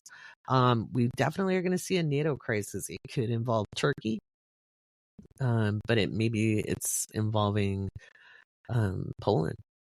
Issues with oil pipeline platform or drilling operation at sea. We have seismic activity increased up to a 6.5 or volcanic action offshore. That could be any active region. Mount Etna might go again. Leader deposed or coup d'etat, or a world leader could die, and that could be a CEO or a political leader. Celebrity scandal or breakup. CEO or CFO removed from position by board of directors or has a demise. Accident on mountain or at high elevation, and we could see landslides, mudslides, rock falls, and sinkholes. So happy, cheery. Remember, there's always good things to look at. We don't have to look at everything in the news. That is what I expect to see in the headlines. Some cool stuff. We might see some really neat archaeological news come out this week. There may be things that even like in a bad storm, maybe proof of an ancient civilization or artifacts are uncovered due to weather. Those types of things could come up. We could see some cool art news, and we could certainly see some amazing music happen as well. So we've gotten some good music so far. I think we'll see more of it to come. What do I think is going to happen in Germany? A couple of things. And I talked about this in the event with Matilda when I'm looking at the charts. If Germany doesn't go all the way right, there's some real positive outlooks. They may be forced into coalitions. If it's a coalition, that's great. It will fail, and they will have to address more. There may be some hinky stuff when it comes to elections in Europe, and they may find interference. And so, if they haven't already, so addressing that with the political rhetoric. Now, I know I have listeners in over 168 countries, and I know it's frustrating when the economy sucks, but believing that all of the economic woes are because of people who look different from us is actually remarkably silly. Because that's actually not why things cost more. That's not how economics works. Corporations have been price gouging, have been making agreements amongst each other, have been operating as global oligarchy for a long time. It is not just in a singular place, because these companies are so big that they have no national allegiance, regardless of where they're registered. And weirdly, in 1989, a very young Laurie, who was witness to the Berlin Wall falling in university, had to write a thesis about what she saw the future looking like with the way the world was changing. And even though the Soviet Union hadn't fallen, it was well on its way to falling. And it was apparently obvious in that time. And the head of my department, who was an amazing international lawyer who was active in his arguments at The Hague, which is the ICJ, the International Court of Justice, he came in, he said, he threw the textbook over his shoulder and said, well, you guys know as much as anybody else right now. You are as much an expert on current world events as any professor could be. Write a thesis. What is the world going to look like 20 years from now? And I wrote a thesis on multinational corporations and how dangerous they were. And it's funny because they'd be like, you're a communist. I'd be like, kind of. I believe in social safety nets. I don't think people should inherently have to prove merit by virtue of birth. I think we are all valuable. I don't see that it leads to prosperity to destroy the environment in fighting over resources when we could find sustainable practices. To me, it's common sense to operate differently. for the longevity of the species and the environment in which we live. We had a lot of hostile takeovers starting in 1989. The 80s started it, the 90s perfected it. And I said that economic globalism versus internationalism, the two are different, was going to lead to a scenario where corporations would basically be buying and selling the resources of nations, leaving the populace of the world at their mercy. And I was told, oh, you're an extremist. That'll never happen. Government, I said they would supersede government. And it's very interesting to kind of watch the attempt of that play out. We'll see what happens with it. I actually have a little bit of hope. So we'll see what happens. I need to see, there are some things when it comes to an individual reading, like when I look at a one person's chart, I can say, hey, that person has more likelihood to have these things happen. But when we're looking at big political events, there's so many moving parts that, I'll be like, well, I have scenario 1, I have scenario 2, I have scenario 3. And I'm hoping from at least my middle of the road scenario when it comes to Germany, because if they can hold off a complete right-wing takeover, then we've got some big hope in the United States. So fingers crossed if you're listening in Germany. Good luck. I'm super excited for our guest today. We have Tracy St. Croi, who is an outstanding representative of the metaphysical community.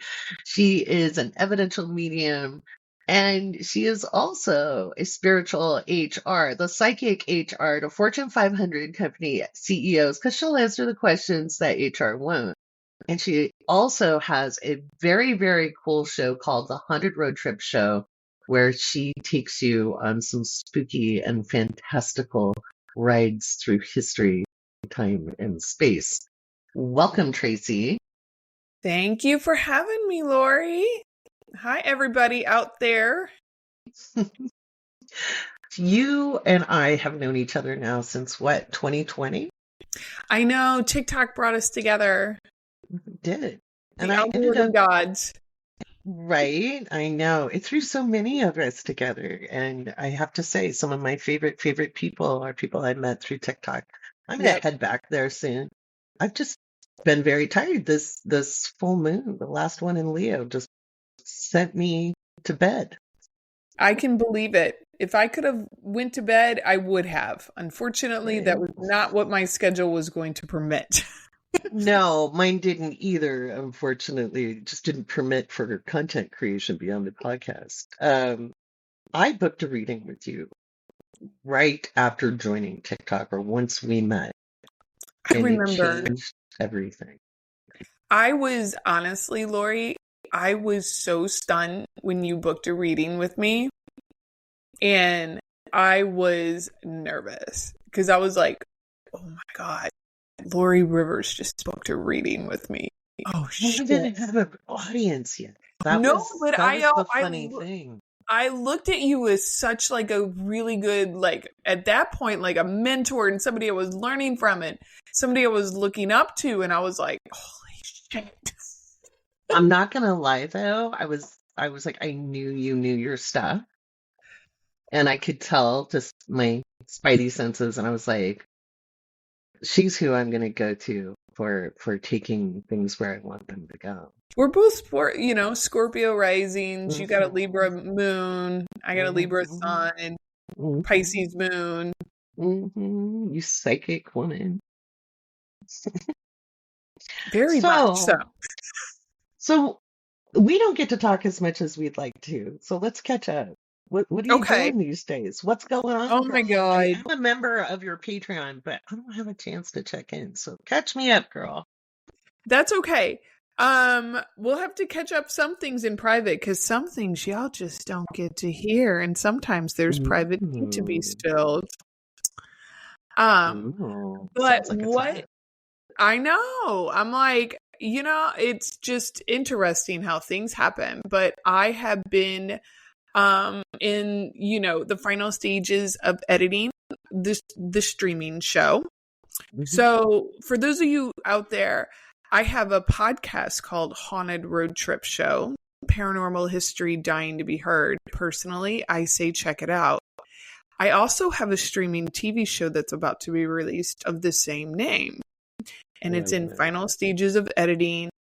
And I am like ants in the pants, like move it along. My Mars in my first house of Scorpio is trying to take over, where it's like, where is it? And I needed it, like. So I decided I needed to redo some things in my life.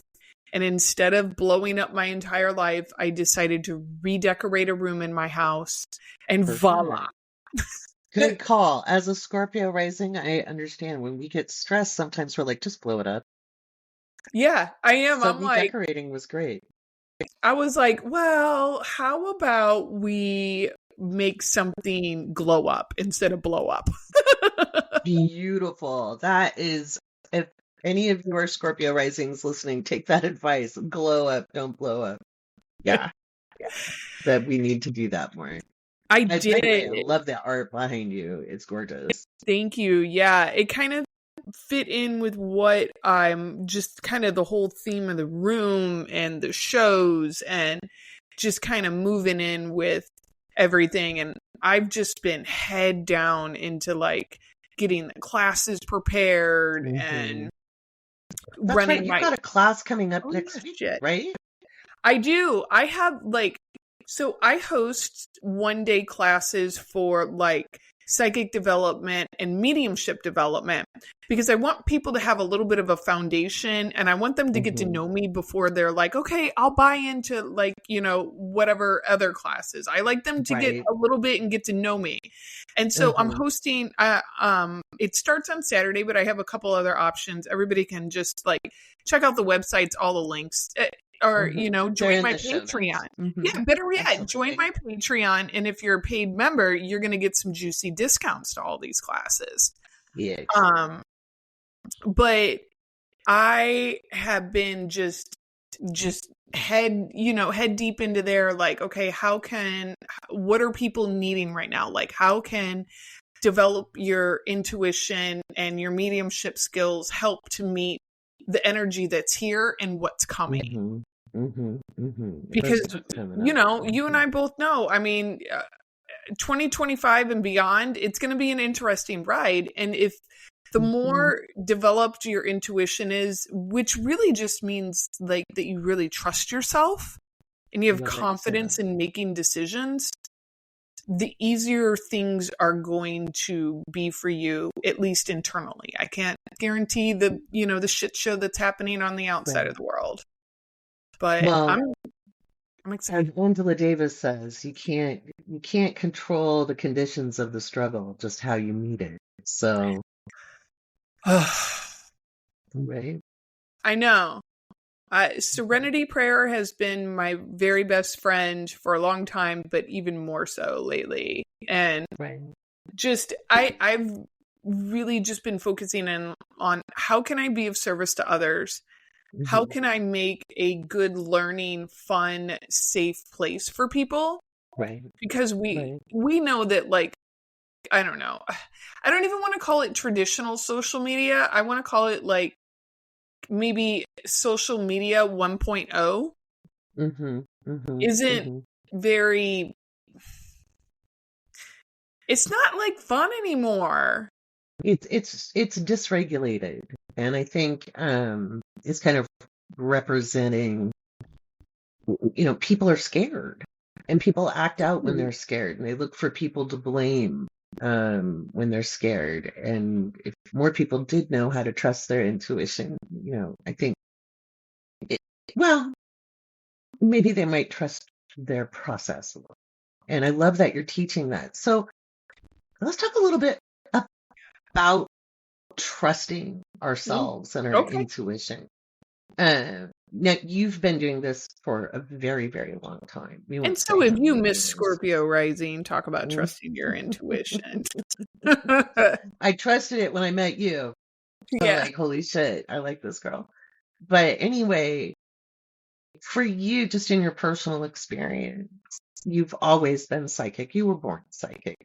Most of us are, you Mhm. know, and just like everybody can do some kind of movement. Some people are fast and some people are steady, and some people have to think about it before they move. But everybody has a spectrum of expression, and you're very, very sensitive. How did developing your natural abilities, notice I didn't say gift, your natural abilities, how did that help you trust yourself in all other ways? Oh gosh. And I want to preface at this conversation with, like, there's no overnight cure, everybody. Okay? Like, this is not an overnight matter.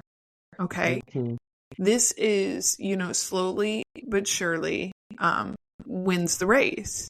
mhm, And I got very lucky because my first mentor that I literally was on the phone with her in tears mhm, because I was convinced, because it was right after I had gotten sober, I was convinced I drank my head. And she just said, "No, honey, you're just psychic as hell, and I need you to come over to my house, and I'm having this tarot class." Okay, I'll come over. mhm, And she took me under her wing, and she loved me when I was a little rough around. I was way rough around the edges. mhm, I was still a little bit feral at that point. mhm, mhm, And, by starting to take her classes, I started to trust what I was feeling in a different way. I was put into a container that allowed me to feel my way around in the unknown and be okay with like not knowing. mhm, And mhm, then, I kind of like, she always says, like, you took the deck of tarot and you ran with it. mhm, And I was able to really trust what my body was telling me slowly over mhm, time. I was able to trust my spirit guides. I was able mhm, to discern between like the, kind of what my higher self, spirit, whatever you want to mhm. call it, was giving me information versus kind of like a wounded part of me wanted just to talk. The self-protection part, that's like, danger, danger, don't go there, which is sometimes where we set obstacles on our path. Oh, yeah. Exactly. Or, tries to tell you something to soothe yourself. Where you're like, no. But it was, like I said, it's not an overnight matter. But, and by no means do I make every decision in life like 100% confident. Or Right. nobody Right. does. No. But I can definitely, I know when something is divinely right for me, and I know when something is not for me. No matter, you know what I'm saying? I oh my God, this was like a long time ago when I was buying a car, and one of these slimy salesmen was like trying to push this vehicle on me and, do all those pressure techniques, and me, Scorpio rising, I'm like, whatever, dude. Like, you don't know who you're talking to. Like, good luck with that. And he's like, "Don't you want this because this vehicle won't be here, and da da da da da. And you better take this, little girl, because this vehicle might not be here tomorrow, and this and this." And I remember looking him dead in his eyes, and I said, "I don't take things that aren't mine, and I don't believe that vehicle's mine." I don't think anybody had ever talked to that man like that. I love that. That is the way your face just went, that is like classic Scorpio rising, like No, the arch. I love the confidence in that and having the confidence in that. yeah. And you're right. None of this, like, confidence is built through time and experience. There is no amount of knowledge that is going to make you confident. You only become confident through taking action steps. It's like nobody became a really good dancer because they watched MTV all the time. Or studied. Like, yeah, like, yeah. you have to get out there and do things and stumble on your feet. And I tell people a lot, like, I was undercover for a while. Like, I practiced my intuitive gifts. I practiced, what was going to happen, and writing things down, and, getting more confident on my own with things that were going on in my life, my friend's life, things like that, before I like to say I let loose on the public. Oh, I think that's really, really important. And Because even in our working with the personal public, lives, I did want to preface that Laurie and I that's both, a thing. working with the public is like a whole different thing when you're my It's very student. different. Yeah. Anyway. Yeah, it's its own swimming pool. How long did it It's take you to feel confident to like read a stranger's chart? to be fair and honest, I was probably reading for 10 years before I felt 100% confident after every reading that I'd done and given the best I could. And that is partly I ran out of the gate when I had to back in 98 because I was a single mom and I couldn't find a job. And my teacher was like, well, put your shingle out. I was like, really? He's like, yeah, you know more than most people. I'm like, okay. And I did. I had a lot of knowledge, but reading for a person is a very different thing. And that was classified ads days. That wasn't, it was a lot different. And I didn't have an office. So coffee shops. And I did a lot, and they were very disconcerting, and they were good. They were accurate, that part, but never sure that I served the person the way they deserved to be served. I took a lot of other training, like coach training and things like that, to be better at serving people. But it was really about 10 years in where I realized I didn't wonder after the reading, like, did I do the best I could for that person? That makes sense. It does. And see, everybody, like, it takes a lot of confidence. And it takes a long time for you to feel confident in your intuition, regardless of what somebody is looking at you. And I mean, so I tell people, like, start somewhere. You're not going to learn this in a vacuum. And, find somebody who you relate to, who's fun, who has a safe environment, who, kind of. That's so important. Yeah, good street cred. Having a safe container to learning, because not every space is safe. And I think that was some of my issue in building the confidence. I wasn't always in the safest spaces. So like if I was teaching at a metaphysical store or reading through, some of those spaces weren't super safe. And you had what you had, and where you live also matters too. Where I was at, it wasn't necessarily a safe space to be open about stuff. Yeah. Especially like, 25 years ago, 20 years ago, we kept pretty low key, unless you were lucky enough to be someone. So you create really safe learning environments. Yes. And you're a remarkable teacher. They were created for me. So I want to give it back to others. Absolutely. It's so important to build that confidence in a safe practice zone. What's your ultimate goal with people when they're just starting with you, like in this introductory course of just like, hey, let's get started. Let's see if this is something you want to work on. The one thing, and it might sound tiny, but the one thing that I just want to see is I like to see that spark in somebody's eyes or energy when they just like allow themselves to kind of receive and get like open up from the heart and the crown chakra and just like boom. Like there's a spark in the eye, there's a pep in the aura that it's like, yes, they're getting it.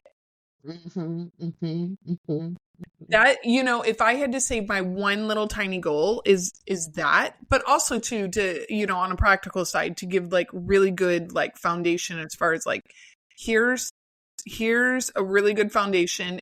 Don't do this over here. And you'll be Right. What do you think some of the worst, let's go down a road. What is some of the worst advice you see on TikTok or other social media outlets that people get about their intuition? I'm just a natural born psychic and medium. I learned from spirit on how to read cards and how to communicate and channel. Spirit taught me. I don't need anybody else. That is number one. That drives me a big bowl of cuckoo bananas. Right there. I would say that is a warning, red flag universe. Do not go to those people because frankly, they don't know shit. I would say another thing that I see on social media or consistently is all you have to do is take this one course to do this one thing and you're going to be fine. Yeah, you can get out there and you can start making all this money doing readings. No.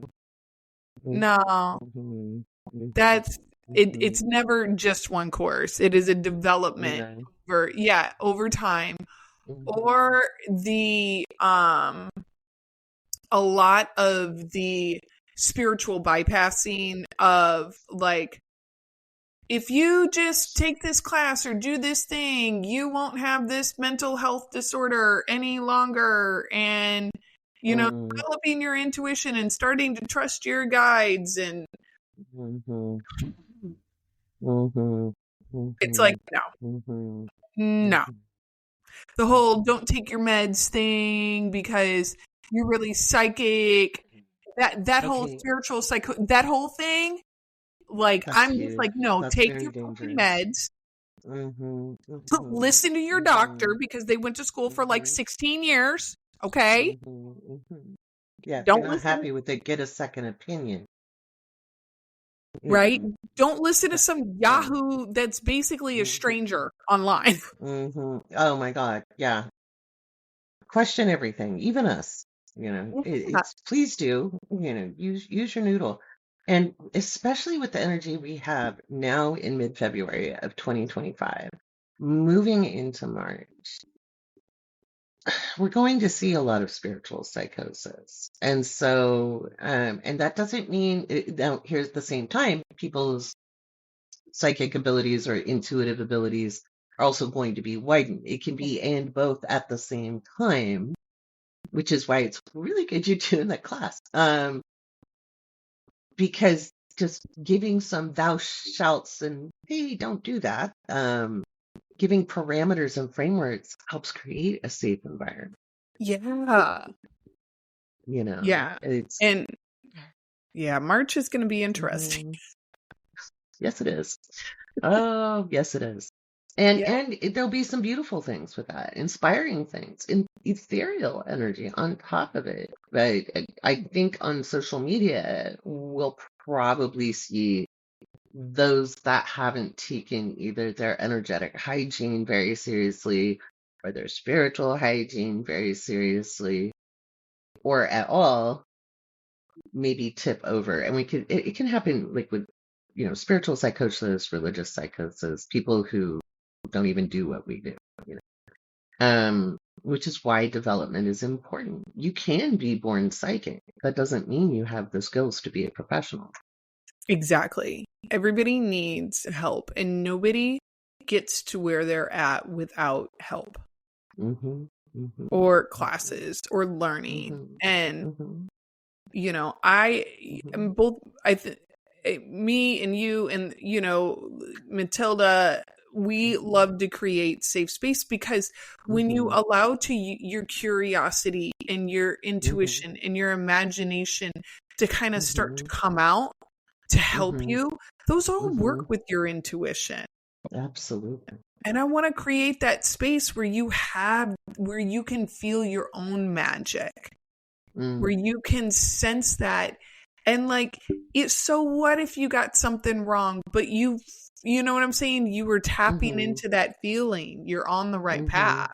It's and you have to look at things thematically sometimes too. Maybe you got the detail wrong, but the overarching theme was correct because we can only interpret through what we know and our brain, what the amount of knowledge we have, our vocabulary, our cultural references, so, Right.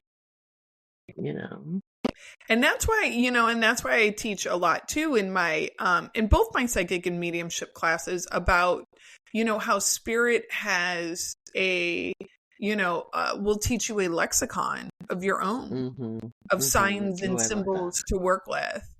So when you're teaching your longer form courses, do you help people build that? Yeah, I definitely do. That's one of those things that we talk a lot about, and about how to kind of be open to receiving those symbols, because they don't just kind of come because like we order 5 new symbols, like give them to me. Right. Right? That doesn't happen all the time. I'm sure there's some people out there that can do it. Most people, that's not going to be their experience. Most people, their experience is going to be getting it other ways. And we can experiment with them if you come into the class, because that's one of the fun things that I like to say is like, did you get any new symbols this week? Oh, I love that. Yeah. I love that. That's exciting. I love how you teach. I get the best feedback because I send people to your stuff all the time. Because that's what we do. We support one another. And I get like, oh my God, Tracy teaches the best classes. So, it's people feel very safe and very supported. It's like you're a fairy godmother. Because you are. You just are. I kind of think of myself as like that that spicy mystical aunt that is gonna love you, but she's also probably gonna let you know a few things here and there, like that practical magic auntie. Yes, I know. Even my little nephews, my sister sends me pictures of them imitating me all the time. And they go, I'm Aunt Tracy, and they sit in meditation positions. Oh, I love that. Oh. Yes. I am not surprised. They don't. They call me and they tease me, but I love it. I love that. They do. They can you teach me magic? Can you show me magic again? Can you do magic on me, Aunt Tracy? So I love that. I know I'm getting them young. I'm like, come here, let me teach you. Let me show you. It really is that kind of constant redirect where it's like, like set the resentment down. Don't go pick it back up. Like there's nothing new there. It's so important to have that safe container to learn in, so you're not necessarily hitting a slipstream that isn't going to feel safe, right? Yeah. And that's, and that's what in my longer form classes, in the 4-week long classes, I do talk a lot about, trauma and, how therapy can be extremely beneficial, especially if you're developing your gifts, to start to recognize the difference between like, because we interpret information through the filters that we have. And what that means is through the concepts that we have, through, I might be up for like a huge event, but some other psychic might, because they haven't done their work, might determine it as, oh my God, you're in fear, you're in danger, something bad's going to happen, because they don't understand how to interpret. They don't know the difference between anticipation and fear. Yeah. And that's what I really like to, one of the areas I like to focus my students on is, not with me, but, getting outside help as well. And like really understanding what their emotions are, because the better that you understand and have healed your own stuff, the more of service that you can be to others, the deeper that you can feel into that intuition and feel spirit around you, and not have that, maybe those fears or those insecurities that you once had. It's a good example would be when my father passed away, and I went back to my hometown, obviously, not just for his funeral. I was there before it anyway, but, at his funeral and his wake, a lot of his friends, he was a detective. A lot of his friends, came up to me privately and they go, "Hey, Tracy, I know you do this thing, right? Tell me more about it. How does this work?" And I would just start talking to them and mesmerize them. They're like, "Every time we tried to ask your dad, he wouldn't, he wasn't going to let us talk to you or talk about it or nothing like that." Mm-hmm. But it was because I had done so much work on myself that I was felt so open to be able to communicate with people that I once would have been like, "Oh my God, I'm in fear. They're gonna chastise me. Oh my God, they're gonna tell me I'm wrong."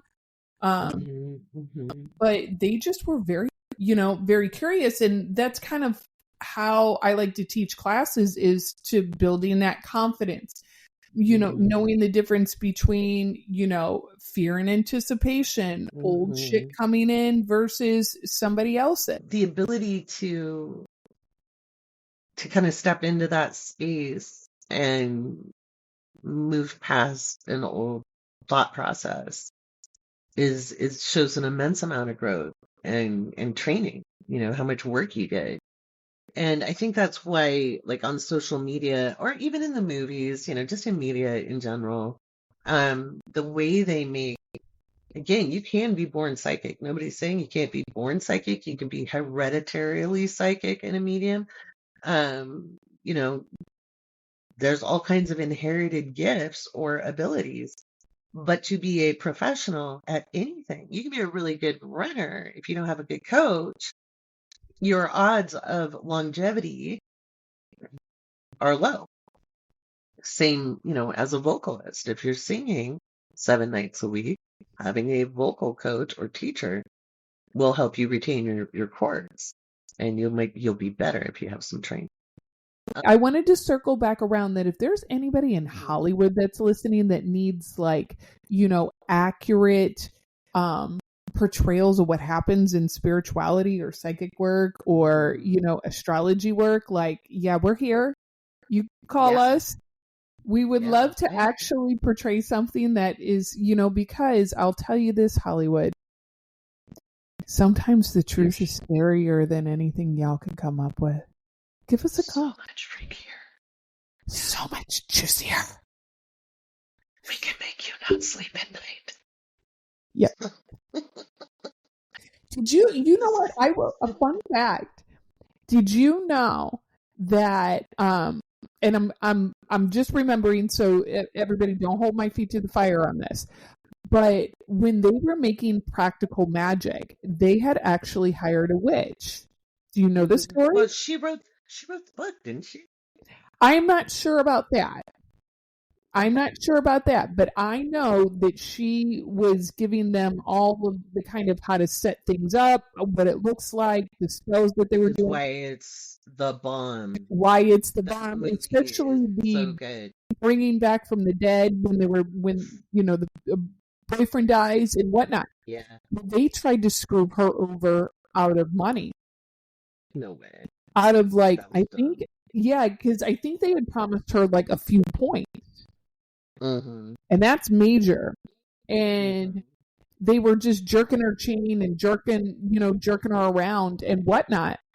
And the story goes that she had called these producers and spoke some kind of incantations on their voicemails. That with a witch. Yep. And it was not in any language that they recognized, so I'm not quite sure what was going on there. But all of a sudden, she had a signed contract, and she had her money in her hand. Good for her. Get your bag, babe. That's what I said. I said, get your money, girl, because they are not about to. I was like, you picked the wrong witch to play with. Right. That's funny. Yeah, that always gives me a little tickle when I think about that. But yeah, Hollywood, give us a call. Well, you can put this podcast on your credits because we are listed on IMDb. I got an IMDb credit. Yeah. Finally. My show will. You were a guest, yeah. My show is on the Awake Space Astrology podcast. Well, you just keep going and going and going and going, huh? Pretty soon you're gonna own a whole Hogwarts all your own. Kind of, someday. I mean, I think it's right down your alley. I mean, look at all the people you already know. I know, it could be fun. I just want to actually have a working website or app to make my favorite passion project work properly. I think I may have found solutions because I was like, wait a minute, I might be able to do that. So I'm going to be working on that. Funny how those full moons do that. That full moon kind of it illuminated what I'm doing that is less than of service to myself. Oh. Yeah. And where even if other people like it, it isn't necessarily aligned to what energizes me or where I want to serve. And it doesn't mean nothing's all going away, guys. Don't worry. It's just, it was like, all right, time for a content switch, just time for a retooling. And then, because it was a very physical, I was so tired. Like, I was late for Cosmic Surfers today on Sunday. I'm not usually that. Luckily, you guys are like my OGs. This was like, I don't even have that tier open anymore. Yeah, no, Alicia got a hold of me and I was like, oh my God, I slept through my alarm. But we ended up having a 4-hour meeting, so.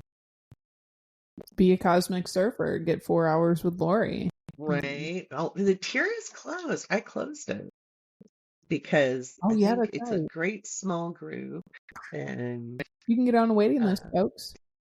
Yeah. Actually, I'm going to be creating some space for people in a different way,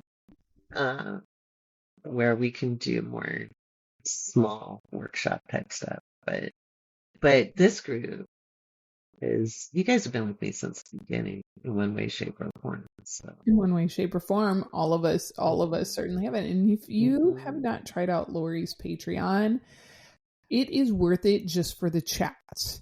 I am going to tell you, especially if you don't like the news or anything like that, that you'll get everything that you need to get, from celebrity gossips to Tom Cruise and fish to Tom Cruise and fish. Sean Connery's chest hair. That's right. I bought a charcuterie plate and I was like, charcuterie Sean Connery. Oh my gosh, it's getting crazy. And Ralph with his line items. But yeah, that was one of the things that we're actually going to be. I'll give you the inside scoop, Tracy. I'm kind of shifting out. I really don't want us discussing the world in the same way. Community organizing, absolutely. Yeah. There's always something we can do. The system is still somewhat standing and we can operate within that. I'm going to have Eli Gomez on. He's teaching a wonderful astrology class about how to find your voice in relation to participating in collective action, because there's more than protesting. There's more than looking at the federal level. There's everything in the local level, helping out not-for-profits. There's a role for everybody, even if it's cleaning up, the street in your neighborhood. But Eli's going to be teaching you how to figure that part out. And yeah, in our chats, there's a lot of fun. There's some classes coming up too. Yeah. Got a class on aspects coming up next month. I can't, since I've joined Cosmic Surfers, I've been absorbing so much more about astrology that I'm like, oh, now I understand why I'm like that. Oh, now I understand why my family was like that. That makes more sense now. Right. Wow. Oh, you've been going through the Old Planet of the Month library. I do. I'm very old school. I listen to things once and then I listen to them again and then I take notes when I listen to second. I love that. That's a great way to learn. That's me, because I mean the flashcards too. I love those because I can print those out and I can cut them up and that's the whole Got to make it. Yeah, that's astrology crew gets all those. So as a cosmic surfer, again, we closed the tier. That was my top tier, and they got everything. They got the whole kit and caboodle. And we just had such a great meeting today. We really did have a phenomenal meeting. A lot got done, including my room. The magic room, the mystical media and space. magic room, and it just so happened on the same day. Here I am on the podcast when I way to manifest. Because I was like, I need a new room to do all my stuff from. Make some new videos, have some new content, put some cool stuff out for the show and everything like that. And I'm really hoping that people like what I'm going to be creating in here. And it's just one of those things, like the outside world could be going to hell, but you can make your own sanctuary in your home. I love it. Yeah. Absolutely. I suggest that for everybody. Because I will say again, one of the best decisions I ever made was booking an appointment with you early on when it looked like I was about to grow. And I don't think I even had 10,000 followers yet. No, I think you were under 5,000 at that point. And that was overwhelming because I was like, I guess it's time, because I'd stayed so quiet as an astrologer. Like, you had to know the secret knot for 20 years to get to me. And I still did multiple readings a week. It wasn't like I wasn't reading charts or having clients. It's just I was quiet. I didn't want to lose my street cred as a business consultant. Yeah. I'm bringing that back a little more because those are my two passions. Me too. I love that. Because I want to see people like you do the same. You blend it and bridge it together. Because how else do the good guys win? I mean, yeah.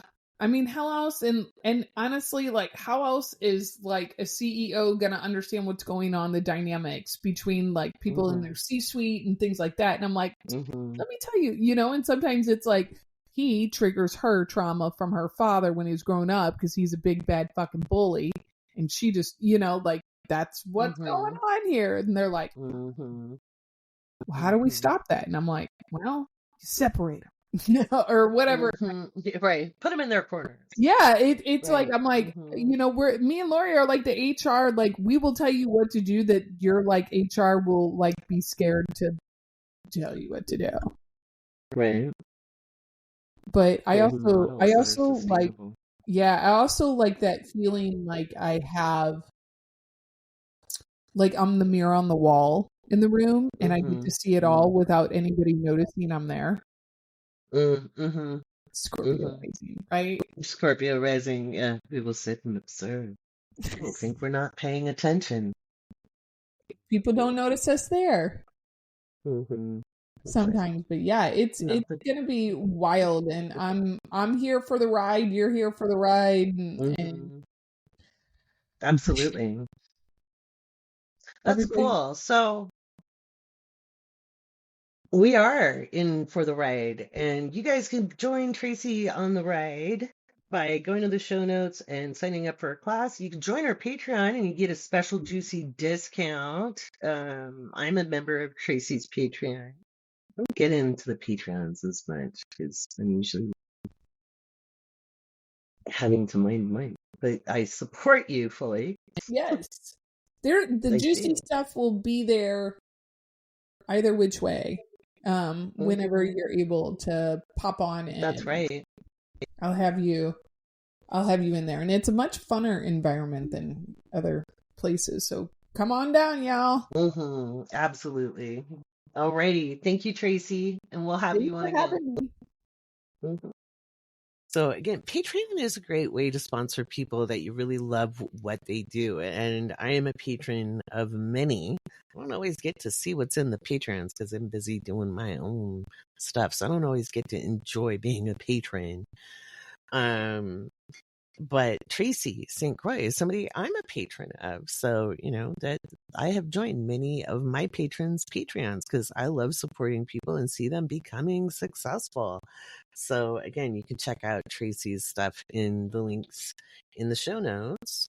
Let me grab my glasses. Speaking of patrons, this is my way of thanking our newest patrons for showing up and supporting the podcast and the other stuff I do in the world. We've got Veda, Diane, Bree from SD, Christine, Lisa, Skybear, Jillian, Rose, Marge, Kat, Megan P, Silver Willow, Misty, Vicky C, Nini, Ava.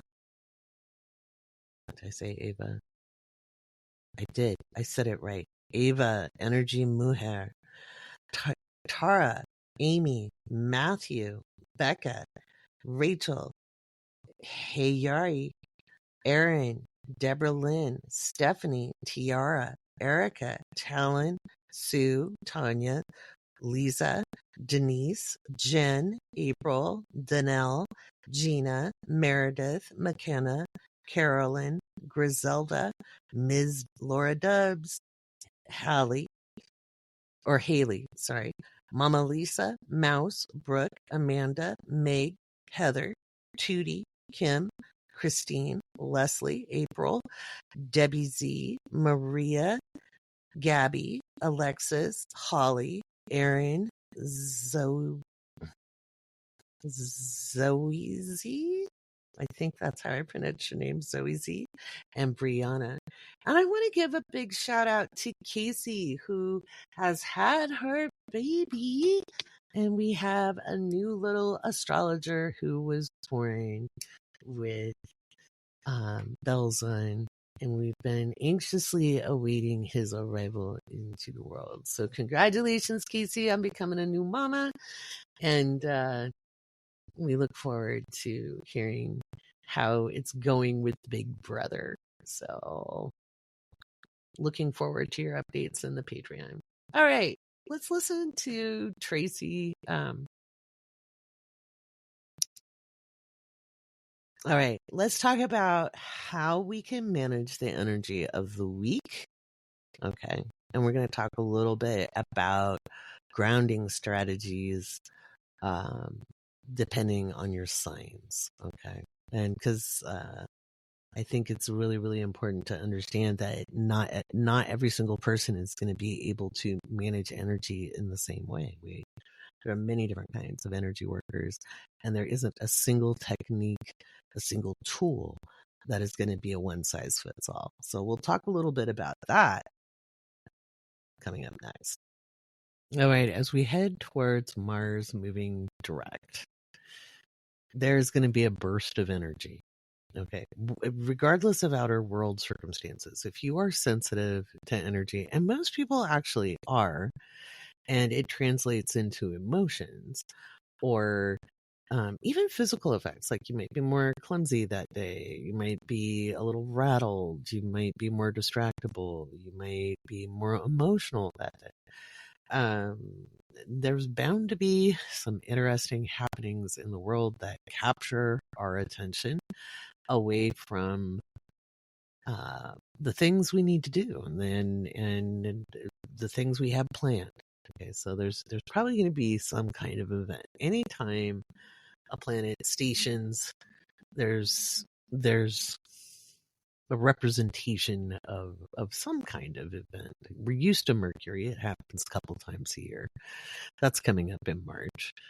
On the 14th, to be exact. That's a different episode of the podcast. We'll worry about that one later. But with Mars stationing direct, it's bound to be felt because Mars stations direct at about 17 degrees and some change. And it's making a trine to Saturn in Pisces. And that trine is going to be felt in a very different way than we've been feeling it, which notice the energy has been, heavy. If you're sensitive to energy at all, like, and you may not know you're sensitive. Some people do.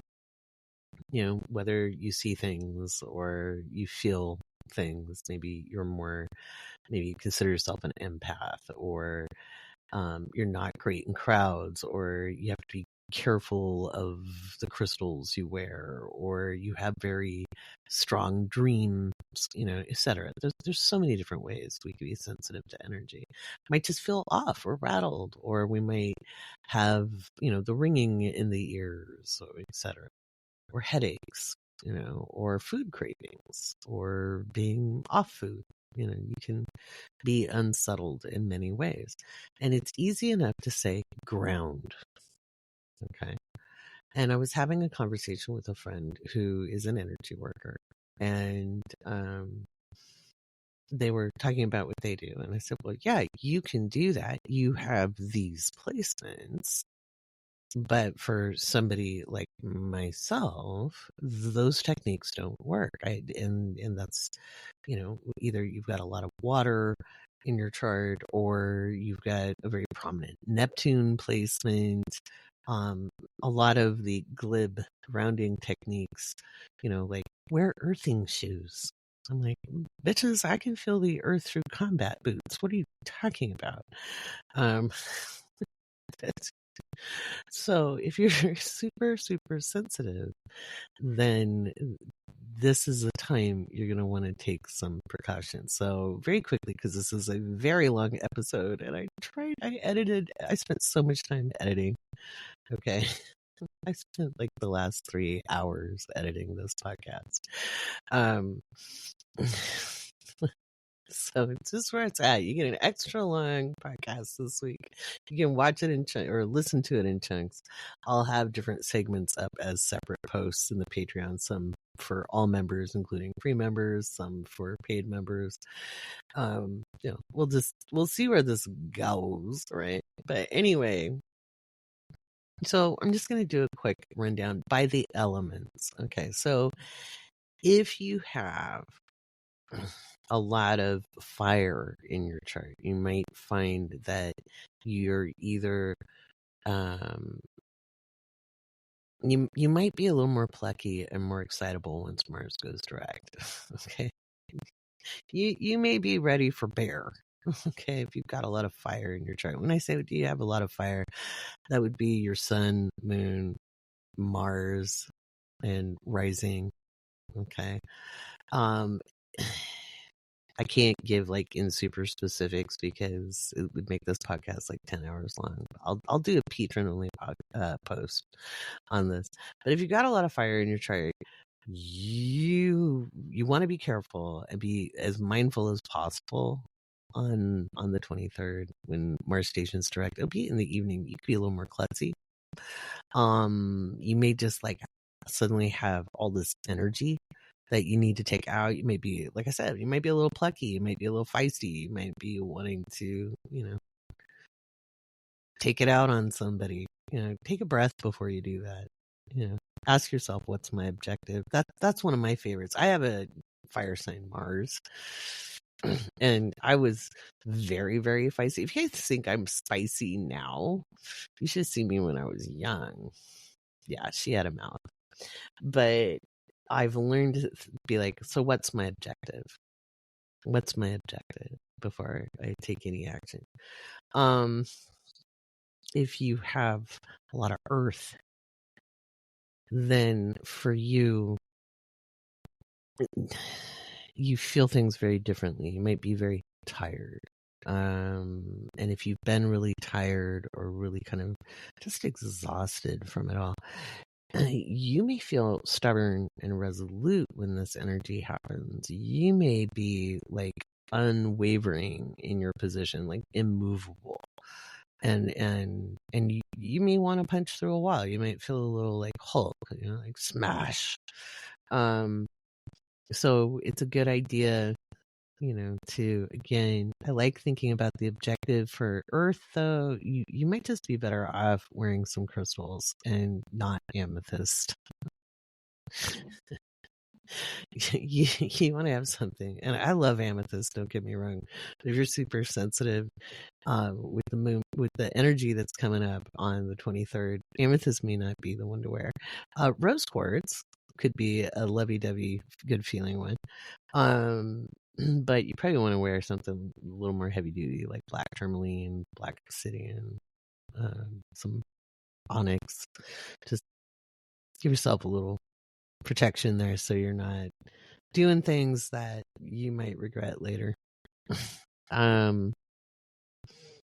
We can always feel justified in our actions, but there's usually some other way to approach things when we're frustrated. If you're a water sign, those of us with a lot of water in our charts, we might be a little cranky. We might be a little teary. We might be a kettle that boils over. We might have enough with things.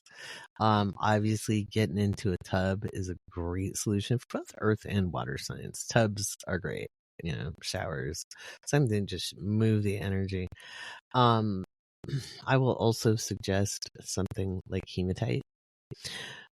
If your hematite rings, like those dollar rings you can get at a metaphysical store, if you can buy a bunch of those, that's great because they actually break when they've done their job. If they've shielded, they can break. So the little beaded bracelets, I had one given to me years ago now, like over a decade ago, when I was going through some particularly gnarly transits. And by the end of the transits, the only thing holding that thing together was the magnetism of the stones. Like it had snapped in so many places. So hematite, go for the big guns. I wouldn't wear anything that makes you more receptive. Thus the no amethyst. There'll be a time for amethyst. The 23rd is not the day. Again, rose quartz is a good one. Smoky quartz, if you want to tune into some other vibes. I wouldn't try to force yourself into a good feeling state. The world is going to be pretty edgy. But you can try to get to like a neutral or reasonably content. That is my suggestion, water signs. If you can distract yourself with a feel-good movie, watching puppies, baking, things like that. Water signs are going to feel it because Mars is in a water sign. That especially, all the water signs, but Cancer, of course, you may be, everybody forgets how plucky Cancer can be. So be ready. Just be ready and be very mindful throughout the day, even ahead of it stationing direct, because you could be more distractible. Like, how you get in your feels and the world kind of dissolves. It could be a little bit much. So paying attention to where you are in the moment, in the body, is really, really important. I talked about that with Charles. You'll be able to hear that episode in the Patreon. But I talked about when I was, I think I talked about it last week too, is how I dealt with relives or flashbacks years ago. Was just just talking myself through where I was at, and making sure I was like physically present in my reality in the moment. If you're an air sign,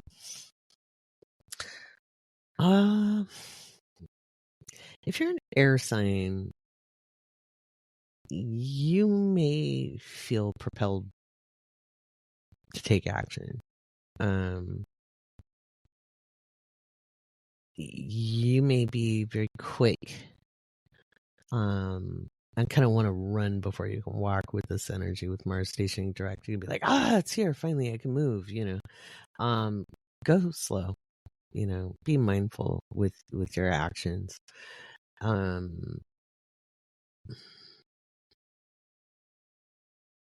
Be deliberate. Be as deliberate as you can as that comes through. You might be a little overstimulated. Sleep might be a little rough.